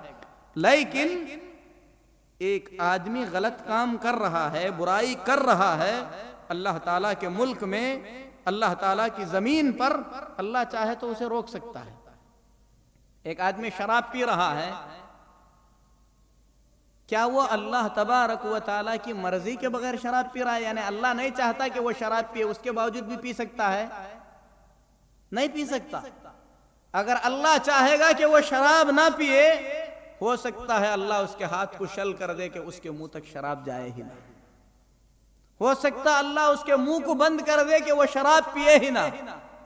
اللہ کی زمین پر اللہ کے چاہے بغیر کوئی چیز ہو نہیں سکتی، نیکی ہو کہ برائی، جو کچھ بھی اللہ کی زمین پر ہوگا اللہ تبارک و تعالیٰ کے چاہنے سے ہی ہوگا، اللہ تعالیٰ کے ارادے سے ہی ہوگا۔ اللہ کی زمین پر کوئی شخص زبردستی اللہ کی نافرمانی نہیں کر سکے گا۔ یعنی اللہ تعالیٰ اس قدر عاجز نہیں ہے، یا اللہ تعالیٰ عاجز نہیں ہے اس بات سے کہ اس کے زمین پر ہونے والی نافرمانی کو نہ روک سکے۔ ہم اپنے بچوں کی بہت ساری پریشانیوں کو برداشت کر لیتے ہیں اپنے گھر میں، جسے ہم لوگ پسند نہیں کرتے لیکن چھوڑ دیتے ہیں، یہ ڈھیل ہے کہ بچے سدھر جائیں گے۔ تو اللہ تبارک و تعالیٰ نے بھی اپنی زمین میں اپنے بندوں کو امتحان کے لیے یا بطور ڈھیل کے چھوڑ دیا ہے۔ اس کا مطلب یہ نہیں کہ اللہ کی زمین پر اللہ کی نافرمانی اللہ تبارک و تعالیٰ کی عاجزی کی وجہ سے ہو رہی ہے، نعوذ باللہ۔ اللہ قدرت والا ہے، ہر گنہگار کو چاہے تو فوراً گناہ کرنے سے پہلے پکڑ سکتا ہے، اس کی مرضی کے بغیر اس کی زمین پر کچھ بھی نہیں ہو سکتا۔ تو جو کچھ بھی ہو رہا ہے اللہ تبارک و تعالیٰ کے چاہنے سے ہو رہا ہے، اگر اللہ نہ چاہے تو نہیں ہوگا۔ لیکن کچھ چیزیں ہیں جسے اللہ نے چاہا لیکن پسند نہیں کرتا۔ وَلَا يَرْضَى لِعِبَادِهِ الْكُفْرِ، اللہ تبارک و تعالیٰ اپنے بندوں کے لیے کفر کو پسند نہیں کرتا۔ یعنی اللہ کو یہ چیز پسند نہیں کہ بت پرستی کریں، قبر پرستی کریں، لیکن کیا ایسی بات ہے کہ یہ چیز اللہ تعالیٰ کی مرضی کے بغیر ہو رہی ہے کہ اللہ چاہے تو روک نہیں سکتا؟ ایسی چیز نہیں ہے، اللہ کے علم میں بھی ہے، اللہ کو معلوم بھی ہے کہ ہو رہا ہے، اللہ روکنے کی طاقت بھی رکھتا ہے، لیکن چونکہ دنیا کو اللہ نے امتحان کی جگہ بنایا ہے اسی لیے اللہ نے چھوڑ دیا ہے۔ چاہے تو اللہ تبارک و تعالیٰ فوراً پکڑ سکتا ہے۔ تو یہ چیز جاننے کی ضرورت ہے، ہر چیز اللہ تبارک و تعالیٰ کی اس کی مرضی اور اس کے ارادے سے ہوتی ہے، اور جو کچھ بھی دنیا میں پیدا کیا گیا ہے وہ سب کا سب اللہ کا پیدا کیا ہوا ہے۔ اللہ قرآن پاک میں فرماتا ہے اللہ خالق کل شیء، ہر چیز کا پیدا کرنے والا اللہ ہے۔ ہل من خالق غیر اللہ، کیا اللہ کے سوا کوئی خالق ہے جو پیدا کر سکتا ہے؟ شیطان کو کس نے پیدا کیا؟ اللہ تعالیٰ نے پیدا کیا۔ دجال کو کس نے پیدا کیا؟ اللہ تعالیٰ نے پیدا کیا۔ شرک کو کس نے پیدا کیا؟ اللہ نے پیدا کیا۔ زنا اللہ تعالیٰ نے پیدا کیا۔ ہر چیز اللہ کی پیدا کی ہوئی ہے، اللہ کے سوا کوئی خالق نہیں ہے، لیکن حکمت ہے۔ کوئی بھی صرف برائی اللہ تعالیٰ نے نہیں پیدا کی ہے، ہر برائی میں ہر وہ چیز جو اللہ نے پیدا کی ہے، بھلائی اور برائی دونوں پہلو ہیں، حکمت ہے اللہ تبارک و تعالیٰ کی۔ کچھ چیزوں کی حکمتیں ہمیں معلوم ہوئی، بہت ساری چیزوں کی حکمتیں ہمیں معلوم نہیں ہوئی۔ مثال کے طور پر میدان جنگ میں ایک کافر، اللہ کا ایک دشمن، ایک مومن اور مجاہد آدمی کو قتل کرتا ہے۔ قتل کا یہ کام کس نے پیدا کیا ہے؟ اللہ تعالیٰ نے پیدا کیا ہے۔ اگر اس کام کو ایک طرف سے دیکھیں تو بڑا خیر ہے، ایک طرف سے دیکھیں تو بہت بڑا شر ہے۔ قتل کے اس کام کو اگر مومن کے لیے دیکھیں، مومن کی ترقی کے اعتبار سے دیکھیں تو شہادت کا رتبہ ہے، شہادت کا درجہ ہے۔ اچھی چیز ہے کہ نہیں ہے؟ اچھی چیز ہے، جس سے اللہ تبارک و تعالیٰ اپنے بندوں کے مقام کو اونچا کرتا ہے۔ یہی چیز کافر کے حق میں کیا ہے؟ ایک مومن کو قتل کیا، جہنم کا باعث ہے۔ لیکن جو کام ہے حقیقت میں وہ کام بذات خود نہ اچھا ہے نہ برا ہے، کرنے والے کے اعتبار سے وہ کام یا تو برا ہوتا ہے یا تو وہ کام اچھا ہوتا ہے۔ اسی لیے محض شر، محض برائی اللہ کی طرف منسوب نہیں کی جاتی۔ قرآن پاک میں اللہ تبارک و تعالیٰ نے فرمایا قل اعوذ برب الفلق من شر ما خلق، کہو کہ میں صبح کے رب کی پناہ مانگتا ہوں، من شر ما خلق، ان چیزوں کے شر سے جن کو اللہ نے پیدا کیا ہے۔ یعنی اللہ کے پیدا کیے ہوئے شر سے نہیں، کیونکہ اللہ نے شر پیدا ہی نہیں کیا ہے۔ جن چیزوں کو اللہ نے پیدا کیا ہے ان کا شر ہے، ان کے شر سے میں اللہ کی پناہ مانگتا ہوں۔ اسی لیے میرے محترم بھائیوں، محض شر اللہ کی طرف منسوب نہیں کیا جاتا، خالی برائی اللہ کی طرف منسوب نہیں کی جاتی۔ جو بھی چیز اللہ کی طرف منسوب کی جاتی ہے وہ اچھی ہے۔ برائی پیدا کی ہوئی مخلوق سے نکلتی ہے، اللہ تبارک و تعالیٰ سے برائی نہیں نکلتی۔ اللہ تعالیٰ نے برائی کو پیدا نہیں کیا ہے۔ مثال کے طور پر جماع کا عمل اللہ نے پیدا کیا تاکہ نسل باقی رہے، لیکن کرنے والے نے اسے غلط طریقے سے کیا تو وہ زنا ہو گیا اور وہ بدکاری ہو گئی اور وہ شر ہو گیا۔ اگر حلال طریقے سے اس کام کو کرے تو وہ نکاح ہے، اس سے جو اولاد پیدا ہوگی وہ پاک ہے۔ اسی طریقے سے ہر چیز کو اللہ تبارک و تعالیٰ نے جو چیز پیدا کیا ہے وہ چیز اچھی ہے، لیکن استعمال کرنے والے کے اعتبار سے اس چیز کے اندر شر اور برائی آ جاتی ہے تو وہ برائی اللہ کی پیدا کی ہوئی نہیں ہے بلکہ انسان کی اپنی بنائی ہوئی ہے۔ لیکن چونکہ اس چیز کے کرنے کا ارادہ اور اس چیز کے کرنے کی قدرت اللہ نے بندے میں رکھی ہے، اللہ نے بندے میں پیدا کی ہے، اسی لیے یہ کہا جاتا ہے کہ اس کام کو بھی اللہ نے پیدا کیا۔ یعنی میں جو کچھ بھی کروں گا سوچوں گا، پھر حرکت میں آؤں گا کروں گا، یہ سوچنے کی طاقت اور یہ کرنے کی طاقت کس نے پیدا کی؟ اللہ تعالیٰ نے پیدا کی۔ تو اس اعتبار سے جو نتیجہ آ رہا ہے اس کو کس نے پیدا کیا؟ اللہ نے پیدا کیا، جبکہ اس کام کو میں کر رہا ہوں۔ تو یہ جو ہے سوچنے کی بات ہے کہ برائی اور بھلائی ہر چیز کا خالق اللہ تعالیٰ ہے، محض برائی اللہ نے پیدا نہیں فرمائی۔ چونکہ بندہ برائی کرتا ہے تو اس کام کے کرنے کی طاقت اور ارادہ اللہ نے بندے میں پیدا کیا ہے، اسی لیے اس چیز کو اللہ کی طرف منسوب کیا جاتا ہے۔ یہ جو تقدیر ہے، تقدیر کی کئی قسمیں ہیں۔ ایک عام تقدیر ہے جس کا تذکرہ ہوا کہ اللہ نے آسمان اور زمین کو پیدا کرنے سے 50,000 سال پہلے لوح محفوظ میں لکھ دیا۔ اس کی بہت ساری دلیلیں ہیں جن میں سے کچھ کا ذکر ہو چکا ہے۔ ایک تقدیر انسانوں کی الگ تقدیر ہے جو اللہ تبارک و تعالیٰ نے بنائی ہے، اور یہ اس وقت ہوا جب اللہ تعالیٰ نے آدم علیہ السلام کو پیدا کیا۔ قرآن میں اللہ نے فرمایا وَإِذْ أَخَذَ رَبُّكَ مِن بَنِي آدَمَ مِن ظُهُورِهِمْ ذُرِّيَّتَهُمْ، جب تمہارے رب نے آدم علیہ السلام کی نسل کو پیدا کیا، پھر اس کے بعد ان سے ذریت نکالا، پھر اس کے بعد اللہ تبارک و تعالیٰ نے آدم علیہ السلام کی ذریت کے ایک بڑے حصے کو اپنے ہاتھ میں لیا، فرمایا کہ یہ جنت کے لیے پیدا کیے گئے ہیں۔ پھر ایک بڑا حصہ اللہ نے اٹھایا، کہا کہ یہ جہنم کے لیے پیدا کیے گئے ہیں، یعنی ایسے اعمال کریں گے جن کی وجہ سے یہ جنت میں جائیں گے، اور یہ ایسے اعمال کریں گے جس کی وجہ سے جہنم میں ڈال دیے جائیں گے۔ اور یہ حدیث جو ہے صحیح حدیث ہے۔ اسی طریقے سے ایک عمر کی تقدیر ہے۔ جب بچہ ماں کے پیٹ میں ہوتا ہے، اللہ تبارک و تعالیٰ فرشتے کو حکم دیتا ہے کہ اس کی عمر، اس کی روزی، اس کا نیک یا برا ہونا، یہ سب کا سب لکھ دیا جائے۔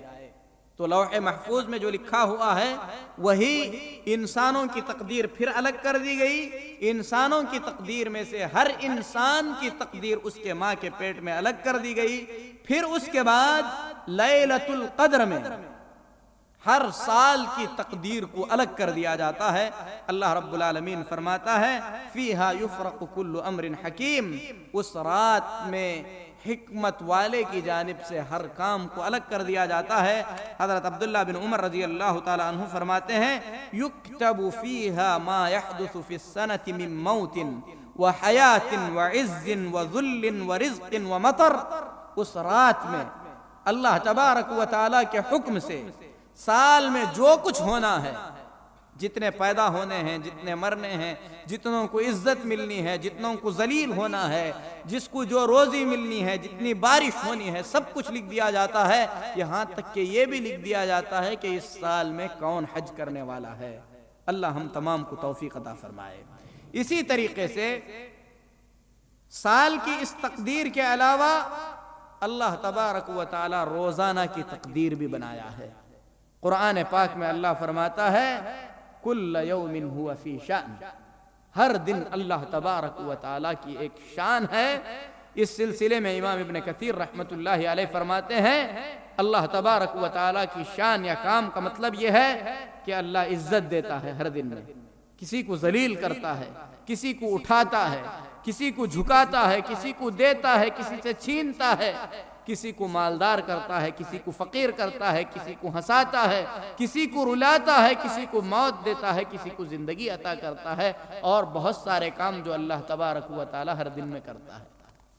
تو تقدیر تمام مخلوقات کی بھی ہے، انسانوں کی تقدیر میں الگ الگ طریقے کی ہے، پورے انسانوں کی تقدیر، پھر ہر انسان کی الگ الگ تقدیر، پھر اس کے بعد ہر سال میں تقدیر الگ کر دی جاتی ہے، پھر اس کے بعد ہر دن کی تقدیر ہوتی ہے، اور جو ہے اس طریقے سے بندوں کے اعمال اللہ تبارک و تعالی تفصیل کے ساتھ جو ہے جانتا ہے۔ بعض احادیث میں نبی کریم صلی اللہ علیہ وسلم نے فرمایا، وقت مختصر ہے اسی لیے میں باتوں کو جو ہے سمیٹ رہا ہوں، نبی کریم صلی اللہ علیہ وسلم نے فرمایا جو یہ چاہتا ہے کہ اس کے رزق میں کشادگی ہو، جو یہ چاہتا ہے کہ اس کے عمر میں اضافہ کر دیا جائے، تو اسے اپنے رشتہ داروں کی رشتہ داری نبھانی چاہیے، رشتوں کو جوڑنا چاہیے۔ تو اس حدیث سے بعض لوگوں نے یہ سوال کیا ہے کہ اگر تقدیر پہلے ہی سے لکھی ہوئی ہے، رشتے کو جوڑنے سے عمر کا بڑھنا یا رزق کا بڑھنا، اس کا مطلب کیا ہے؟ تو میرے محترم بھائیوں، اس سلسلے میں اہل علم نے کہا، کتاب و سنت کی روشنی میں اور باقاعدہ اس کے دلائل ہیں، ام الکتاب یا لوح محفوظ میں جو کچھ لکھا ہوا ہے وہ اللہ تبارک و تعالیٰ کے سابقہ علم میں ہے، جو اللہ کے علم میں تھا وہی لکھا ہوا ہے۔ اور قرآن میں بھی اللہ تعالیٰ فرماتا ہے یمحو اللہ ما یشاء ویثبت وعنده ام الکتاب، اللہ جو چاہتا ہے مٹاتا ہے، جو چاہتا ہے باقی رکھتا ہے، اللہ کے پاس ام الکتاب ہے۔ اس سلسلے میں امام ابن حجر اسقلانی رحمۃ اللہ علیہ، امام ابن تیمیہ رحمۃ اللہ علیہ جیسے بڑے بڑے اہل علم نے اس آیت کی تفسیر میں کہا، ام الکتاب میں لوح محفوظ میں جو کچھ ہے اس میں کچھ بھی تبدیلی نہیں ہوتی، اس میں سے کچھ بھی بدلا نہیں جاتا، اس میں جو کچھ لکھا ہوا ہے وہ ثابت ہے، اللہ تبارک و تعالیٰ کے علم میں وہ چیز باقی ہے اور موجود ہے۔ لیکن اللہ تبارک و تعالیٰ فرشتے کے پاس ایک کتاب دیتا ہے جس میں بندے کی تقدیر لکھی جاتی ہے۔ جب وہ ماں کے پیٹ میں ہوتا ہے لکھا جاتا ہے کہ اس کی عمر اتنے سال کی ہے، اسے اتنی روزی ملنے والی ہے۔ تو اہل علم کہتے ہیں اس کتاب میں فرشتے کو یہ لکھایا جاتا ہے مثلا کہ اس بندے کی عمر 100 سال کی ہوگی، اگر یہ بندہ رشتوں کو جوڑے گا تو اس کی 20 سال کی عمر میں اضافہ کیا جائے گا، جوڑے گا کہ نہیں جوڑے گا یہ اللہ کو معلوم ہے۔ ام الکتاب میں اللہ نے لکھا ہے کہ اسے 100 سال زندہ رہنا ہے یا 120 سال زندہ رہنا ہے، لیکن فرشتے کو اس کا علم نہیں دیا گیا۔ جب وہ رشتوں کو جوڑتا ہے تو اللہ تبارک و تعالیٰ بعد میں فرشتے کو حکم دیتا ہے کہ اس کی عمر میں 20 سال کا اضافہ کیا جائے۔ اس طریقے کی کئی چیزیں کتاب و سنت سے ثابت ہیں۔ مثال کے طور پر داؤد علیہ السلام کو اللہ تبارک و تعالیٰ نے 60 سال کی عمر عطا کیا۔ آدم علیہ السلام نے دیکھا داؤد علیہ السلام پر حضرت آدم علیہ السلام کو رحم آ گیا، کیونکہ بڑے خوبصورت تھے، پسند آ گئے، بیٹے ہیں۔ آدم علیہ السلام نے اپنی عمر کے 40 سال داؤد علیہ السلام کو عطا کر دیے۔ اللہ تعالیٰ نے داؤد کی عمر 60 سال لکھی تھی، لیکن تقدیر میں یہ بھی لکھا گیا تھا کہ آدم 40 سال دیں گے تو ان کی عمر میں بڑھایا جائے گا۔ آدم علیہ السلام کی عمر زیادہ لکھی گئی تھی، اس میں یہ بھی لکھا گیا تھا کہ اپنی عمر کا اتنا حصہ داؤد کو دیں گے تو ان کی عمر سے گھٹایا جائے گا۔ موسیٰ علیہ السلام کی اللہ نے ایک مقررہ مدت عمر لکھی تقدیر میں، لیکن جب فرشتے روح قبض کرنے کے لیے آئے، اللہ تبارک و تعالی نے حضرت موسیٰ علیہ السلام کو یہ قوت عطا کیا یا اللہ کی یہ مشیت ہوئی کہ فرشتے کو موسیٰ علیہ السلام نے چانٹا مارا، واقعہ مشہور ہے۔ پھر اس کے بعد اللہ تعالیٰ نے موسیٰ علیہ السلام کے پاس یہ کہلا بھیجا کہ بیل کی پیٹھ پر ہاتھ رکھیں، جتنے بال ہاتھ کے نیچے آئیں گے اتنے سال کی زندگی انہیں دی جائے گی۔ تقدیر میں یہ لکھا گیا تھا کہ اگر موسیٰ علیہ السلام ایسا کریں گے تو ان کی اتنی عمر بڑھائی جائے گی، لیکن فرشتے کو معلوم نہیں تھا کہ موسیٰ علیہ السلام کرنے والے ہیں کہ نہیں کرنے والے ہیں۔ اللہ کو معلوم تھا کہ موسیٰ علیہ السلام نہیں کرنے والے ہیں، اسی لیے ان کی جو عمر لکھی گئی تھی اسی عمر پر ان کی موت ہو گئی۔ تو اسی طریقے سے بندوں کی تقدیر میں اللہ نے یہ لکھا ہے کہ میرا فلاں بندہ فلاں نیکی کا کام کرے گا جس کی وجہ سے اتنا رزق اس کا بڑھایا جائے گا، لیکن فرشتے کو معلوم نہیں ہے، اس وقت وہ چیز بڑھائی جاتی ہے۔ تقدیر پر ایمان میں ایک اہم مسئلہ ہے، گناہ کرنے کے بعد تقدیر کو حجت بنانا کہ یہ میرے تقدیر میں لکھا تھا میں نے کیا، یہ چیز صحیح نہیں ہے۔ امام ابن تیمیہ رحمۃ اللہ علیہ فرماتے ہیں پورے مسلمان علماء کا اس بات پر اتفاق ہے کہ بندہ گناہ کر کے تقدیر کا سہارا نہیں لے سکتا، تقدیر کو دوش نہیں دے سکتا، یہ چیز درست نہیں ہے۔ بہت قیمتی باتیں ہیں لیکن وقت کی مناسبت کی وجہ سے میں اسے چھوڑ دیتا ہوں، لیکن یہاں پر جو ہے ایک واقعہ میں بیان کرتا ہوں جو مسلم شریف میں ہے۔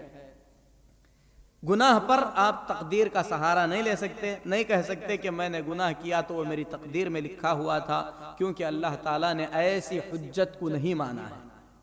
مشرکین بھی کہا کرتے تھے کہ اگر اللہ چاہتا تو ہم شرک نہ کرتے، ان چیزوں کو حرام نہ کر لیتے اپنے اوپر جو ہم نے حرام کر لیا ہے، لیکن اللہ نے ان کی حجت کو نہیں مانا۔ لیکن آئی ہوئی مصیبت اور پریشانی پر آدمی تقدیر کا دلاسا دے سکتا ہے، یہ کہہ سکتا ہے کہ یہ مقدر میں تھا، ہوا، تاکہ اس سے صبر کی تلقین ہو سکے۔ اور یہی واقعہ حضرت موسیٰ اور آدم علیہ السلام کے درمیان ہوا۔ اللہ کے نبی صلی اللہ علیہ وسلم فرماتے ہیں کہ آدم اور موسیٰ علیہ السلام میں حجت ہوئی۔ موسیٰ علیہ السلام نے آدم علیہ السلام سے کہا آپ ہی آدم ہیں جن کی غلطی کی وجہ سے جنت سے نکالا گیا ہے، یعنی جن کی غلطی نے ہم تمام کو جنت سے نکال دیا ہے۔ تو آدم علیہ السلام نے موسیٰ علیہ السلام سے کہا انت موسیٰ الذی اصطفاک اللہ برسالتہ، کیا آپ ہی وہ موسیٰ ہیں جنہیں اللہ نے اپنی رسالت کے لیے چن لیا، جن سے اللہ نے بات کیا؟ ثم تلومنی علی امر قد قدر علی، پھر تم ایک ایسی چیز پر میری ملامت کر رہے ہو جو میرے مقدر میں لکھی جا چکی تھی۔ اللہ کے نبی صلی اللہ علیہ وسلم فرماتے ہیں فحج آدم موسیٰ، آدم علیہ السلام موسیٰ علیہ السلام کو لاجواب کر دیے، یعنی موسیٰ علیہ السلام نے آدم علیہ السلام سے اس پریشانی کا تذکرہ کیا، گناہ کا نہیں، کیونکہ آدم علیہ السلام سے جو غلطی ہو گئی تھی وہ غلطی معاف کر دی گئی تھی، اور موسیٰ علیہ السلام اسے جانتے بھی تھے، تورات میں اس کا تذکرہ تھا۔ تو آدم علیہ السلام موسیٰ علیہ السلام پر جو ملامت کر رہے تھے، گناہ پر ملامت نہیں کر رہے تھے، بلکہ جو مصیبت آئی ہوئی تھی اس مصیبت کا تذکرہ کر رہے تھے کہ یہ جو مصیبت آئی ہے اسی غلطی کی وجہ سے آئی ہے۔ لیکن آدم علیہ السلام نے یہ کہہ کر موسیٰ کو لاجواب کر دیا کہ یہ غلطی ہمارے مقدر میں بہت پہلے لکھی ہوئی تھی، یہ کوئی جو ہے کی ہوئی بات نہیں ہے بلکہ ہو گئی ہے۔ اگر گناہ پر آدم علیہ السلام کو دلیل دینی ہوتی تو موسیٰ علیہ السلام سے بھی کہہ سکتے تھے آپ ہی وہ موسیٰ ہیں جنہوں نے ناحق قتل کیا تھا غلطی سے، آپ ہی وہ موسیٰ ہیں جنہوں نے تورات کی تختیوں کو پٹخ دیا تھا۔ لیکن گناہوں پر تقدیر کو دوش نہیں دیا جا سکتا، یہ انبیاء علیہم الصلاۃ والتسلیم کو معلوم ہے، اسی طریقے سے اہل سنت والجماعت کا اعتقاد ہے۔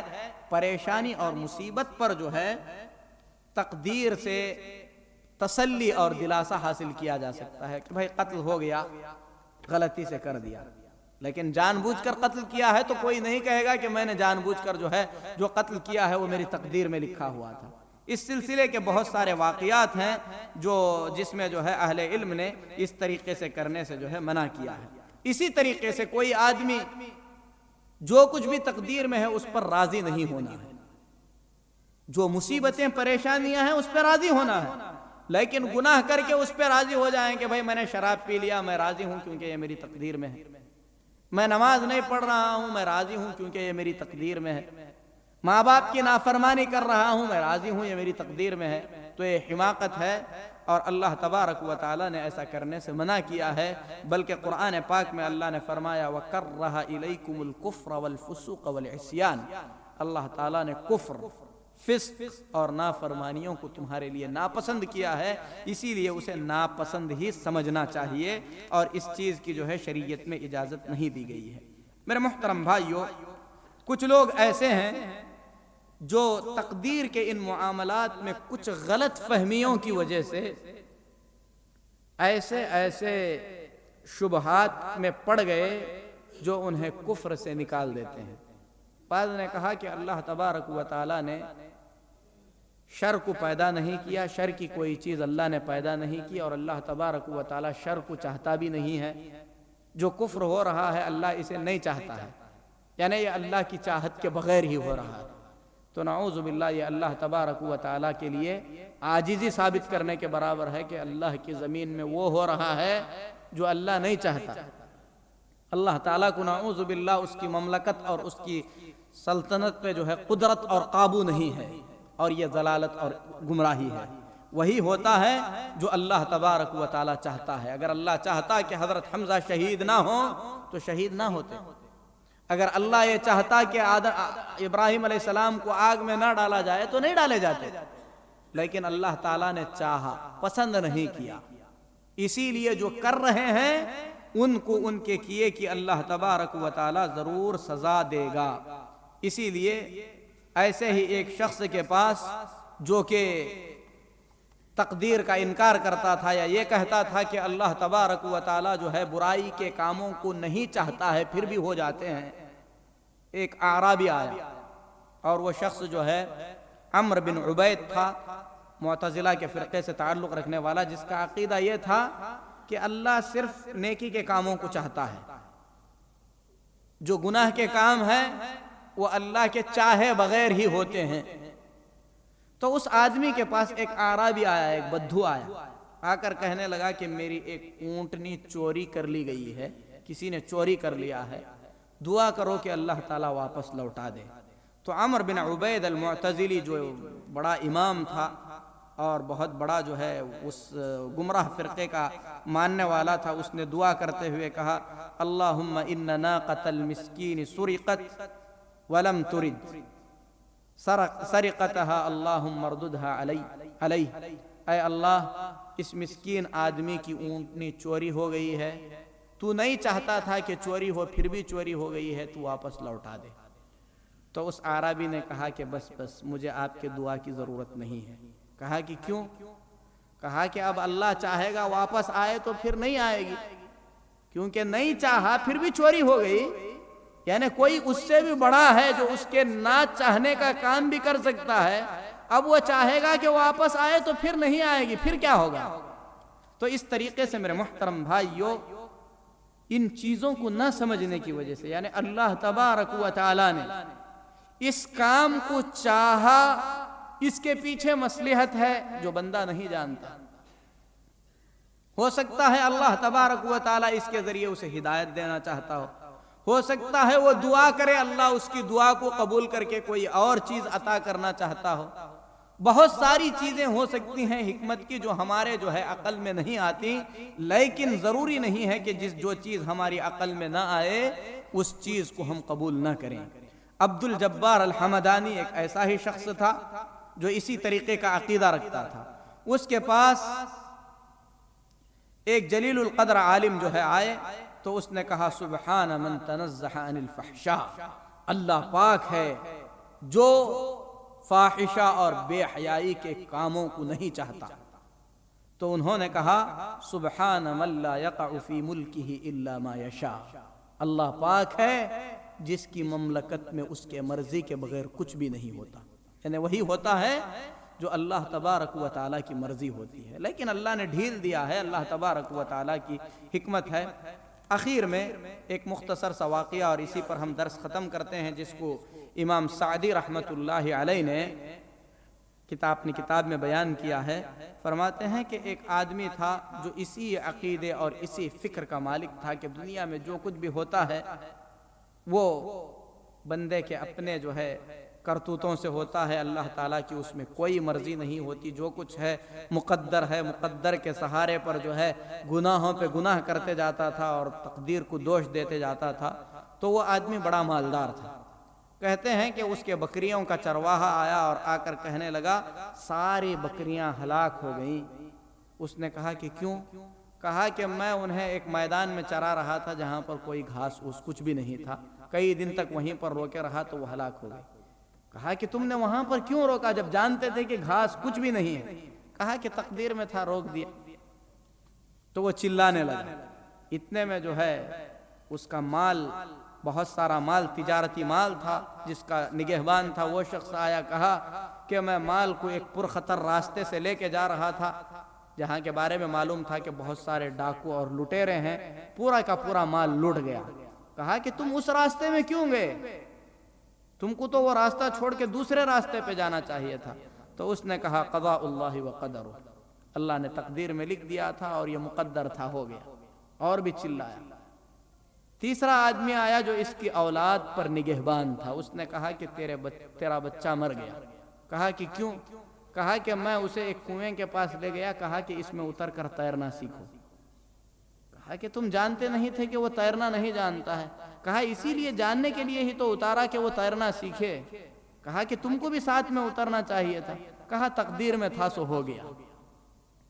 تو پھر اس کے بعد اس کے ساتھی نے اسے سمجھایا کہ ہر چیز کو تقدیر کی طرف دوش نہیں دیا جاتا۔ اب تم غصہ کیوں ہو رہے ہو جب مانتے ہو کہ یہ سب تقدیر میں ہے؟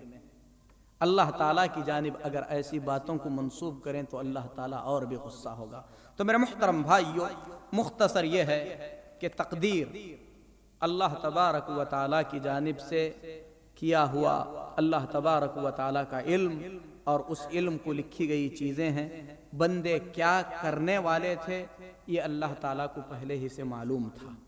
اللہ تعالیٰ نے اسی چیز کو لکھا، بندے وہ جو لکھا گیا ہے اس کے مطابق کر رہے ہیں۔ اللہ کے نبی صلی اللہ علیہ وسلم نے اس بات سے منع فرمایا ہے کہ آدمی تقدیر پر بھروسہ کر کے بیٹھ جائے، بلکہ آپ نے فرمایا اعملوا فکل میسر لما خلق لہ، تم عمل کرو، جس کام کے لیے اللہ نے تمہیں پیدا کیا ہے وہ کام اللہ تمہارے لیے آسان کر دے گا۔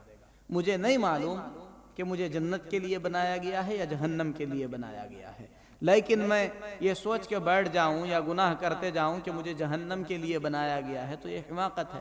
یہ کیسے معلوم کہ جہنم کے لیے بنایا گیا ہے؟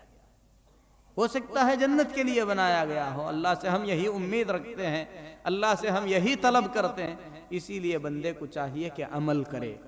دنیا کے معاملات میں جس طریقے سے تقدیر پہ بھروسہ کر کے کھائے بغیر آدمی نہیں بیٹھتا، یہ نہیں سوچتا میرے تقدیر میں لکھا ہوگا تو میرا پیٹ بھر جائے گا، کھانا سامنے رکھ کے کوئی نہیں بیٹھتا، ہاتھ آگے بڑھا کر کھاتا ہے۔ اسی طریقے سے نیکی کے کام میں بھی یہ سوچ کر آدمی کو کرنا چاہیے کہ یہ کام اللہ نے میرے مقدر میں لکھا ہے، اس کام کے کرنے سے میں جنت تک پہنچ سکتا ہوں، اس لیے مجھے نیکی کے کام میں آگے بڑھنا چاہیے۔ تو آدمی نیکی کے کام میں آگے بڑھے، لیکن ہرگز یہ نہ سوچے کہ اللہ تبارک و تعالیٰ کی مملکت میں، اللہ تبارک و تعالیٰ کی زمین پر اللہ کے چاہے بغیر کچھ بھی کرنے کی کسی کو طاقت ہے۔ اللہ غالب ہے، اللہ علم والا ہے، اللہ تعالیٰ حکمت والا ہے۔ ہر چیز کو اللہ نے علم کے ساتھ، تقدیر کے ساتھ، حکمت کے ساتھ پیدا کیا ہے۔ اللہ تبارک و تعالیٰ حکمت والا اور غالب حکمت والا ہے۔ اللہ نے سچ فرمایا کہ ہم نے ہر چیز کو اندازے کے ساتھ، تقدیر کے ساتھ پیدا کیا ہے۔ تو ایمان کے یہ 6 ارکان ہیں: اللہ پر ایمان لانا، اللہ کے فرشتوں پر ایمان لانا، اللہ کی کتابوں پر ایمان لانا، اللہ کے رسولوں پر ایمان لانا، قیامت کے دن پر ایمان لانا اور تقدیر پر ایمان لانا۔ اور اخیر میں امام احمد بن حنبل رحمۃ اللہ علیہ کے اس سنہرے جملے سے ہم اپنی بات ختم کرتے ہیں جس میں آپ نے فرمایا القدر قدرت اللہ، کہ تقدیر اللہ تبارک و تعالیٰ کی قدرت کو ماننے کا نام ہے۔ کہ اللہ علم والا ہے، لکھا ہے، اللہ کی قدرت سے جو کچھ بھی ہو رہا ہے ہو رہا ہے۔ اگر اللہ نہ چاہے تو دنیا میں کچھ بھی نہیں ہوگا، نہ اللہ کی اطاعت ہوگی نہ اللہ کی نافرمانی ہوگی، لیکن بندوں کو اختیار دیا گیا ہے، اسی اختیار کے مطابق بندے کام کر رہے ہیں۔ بندوں کو بھلائی کا حکم دیا گیا، برائی سے روکا گیا، بھلائی کا کام کریں گے ثواب پائیں گے، برائی کا کام کریں گے تو اللہ تعالیٰ کے عذاب اور اللہ کی جہنم کے مستحق ہوں گے۔ اللہ ہم تمام کو اطاعت کی توفیق دے، نافرمانی سے بچائے، ارکان ایمان کو صحیح طور پر سمجھ کر مکمل ایمان رکھنے کی اللہ توفیق دے۔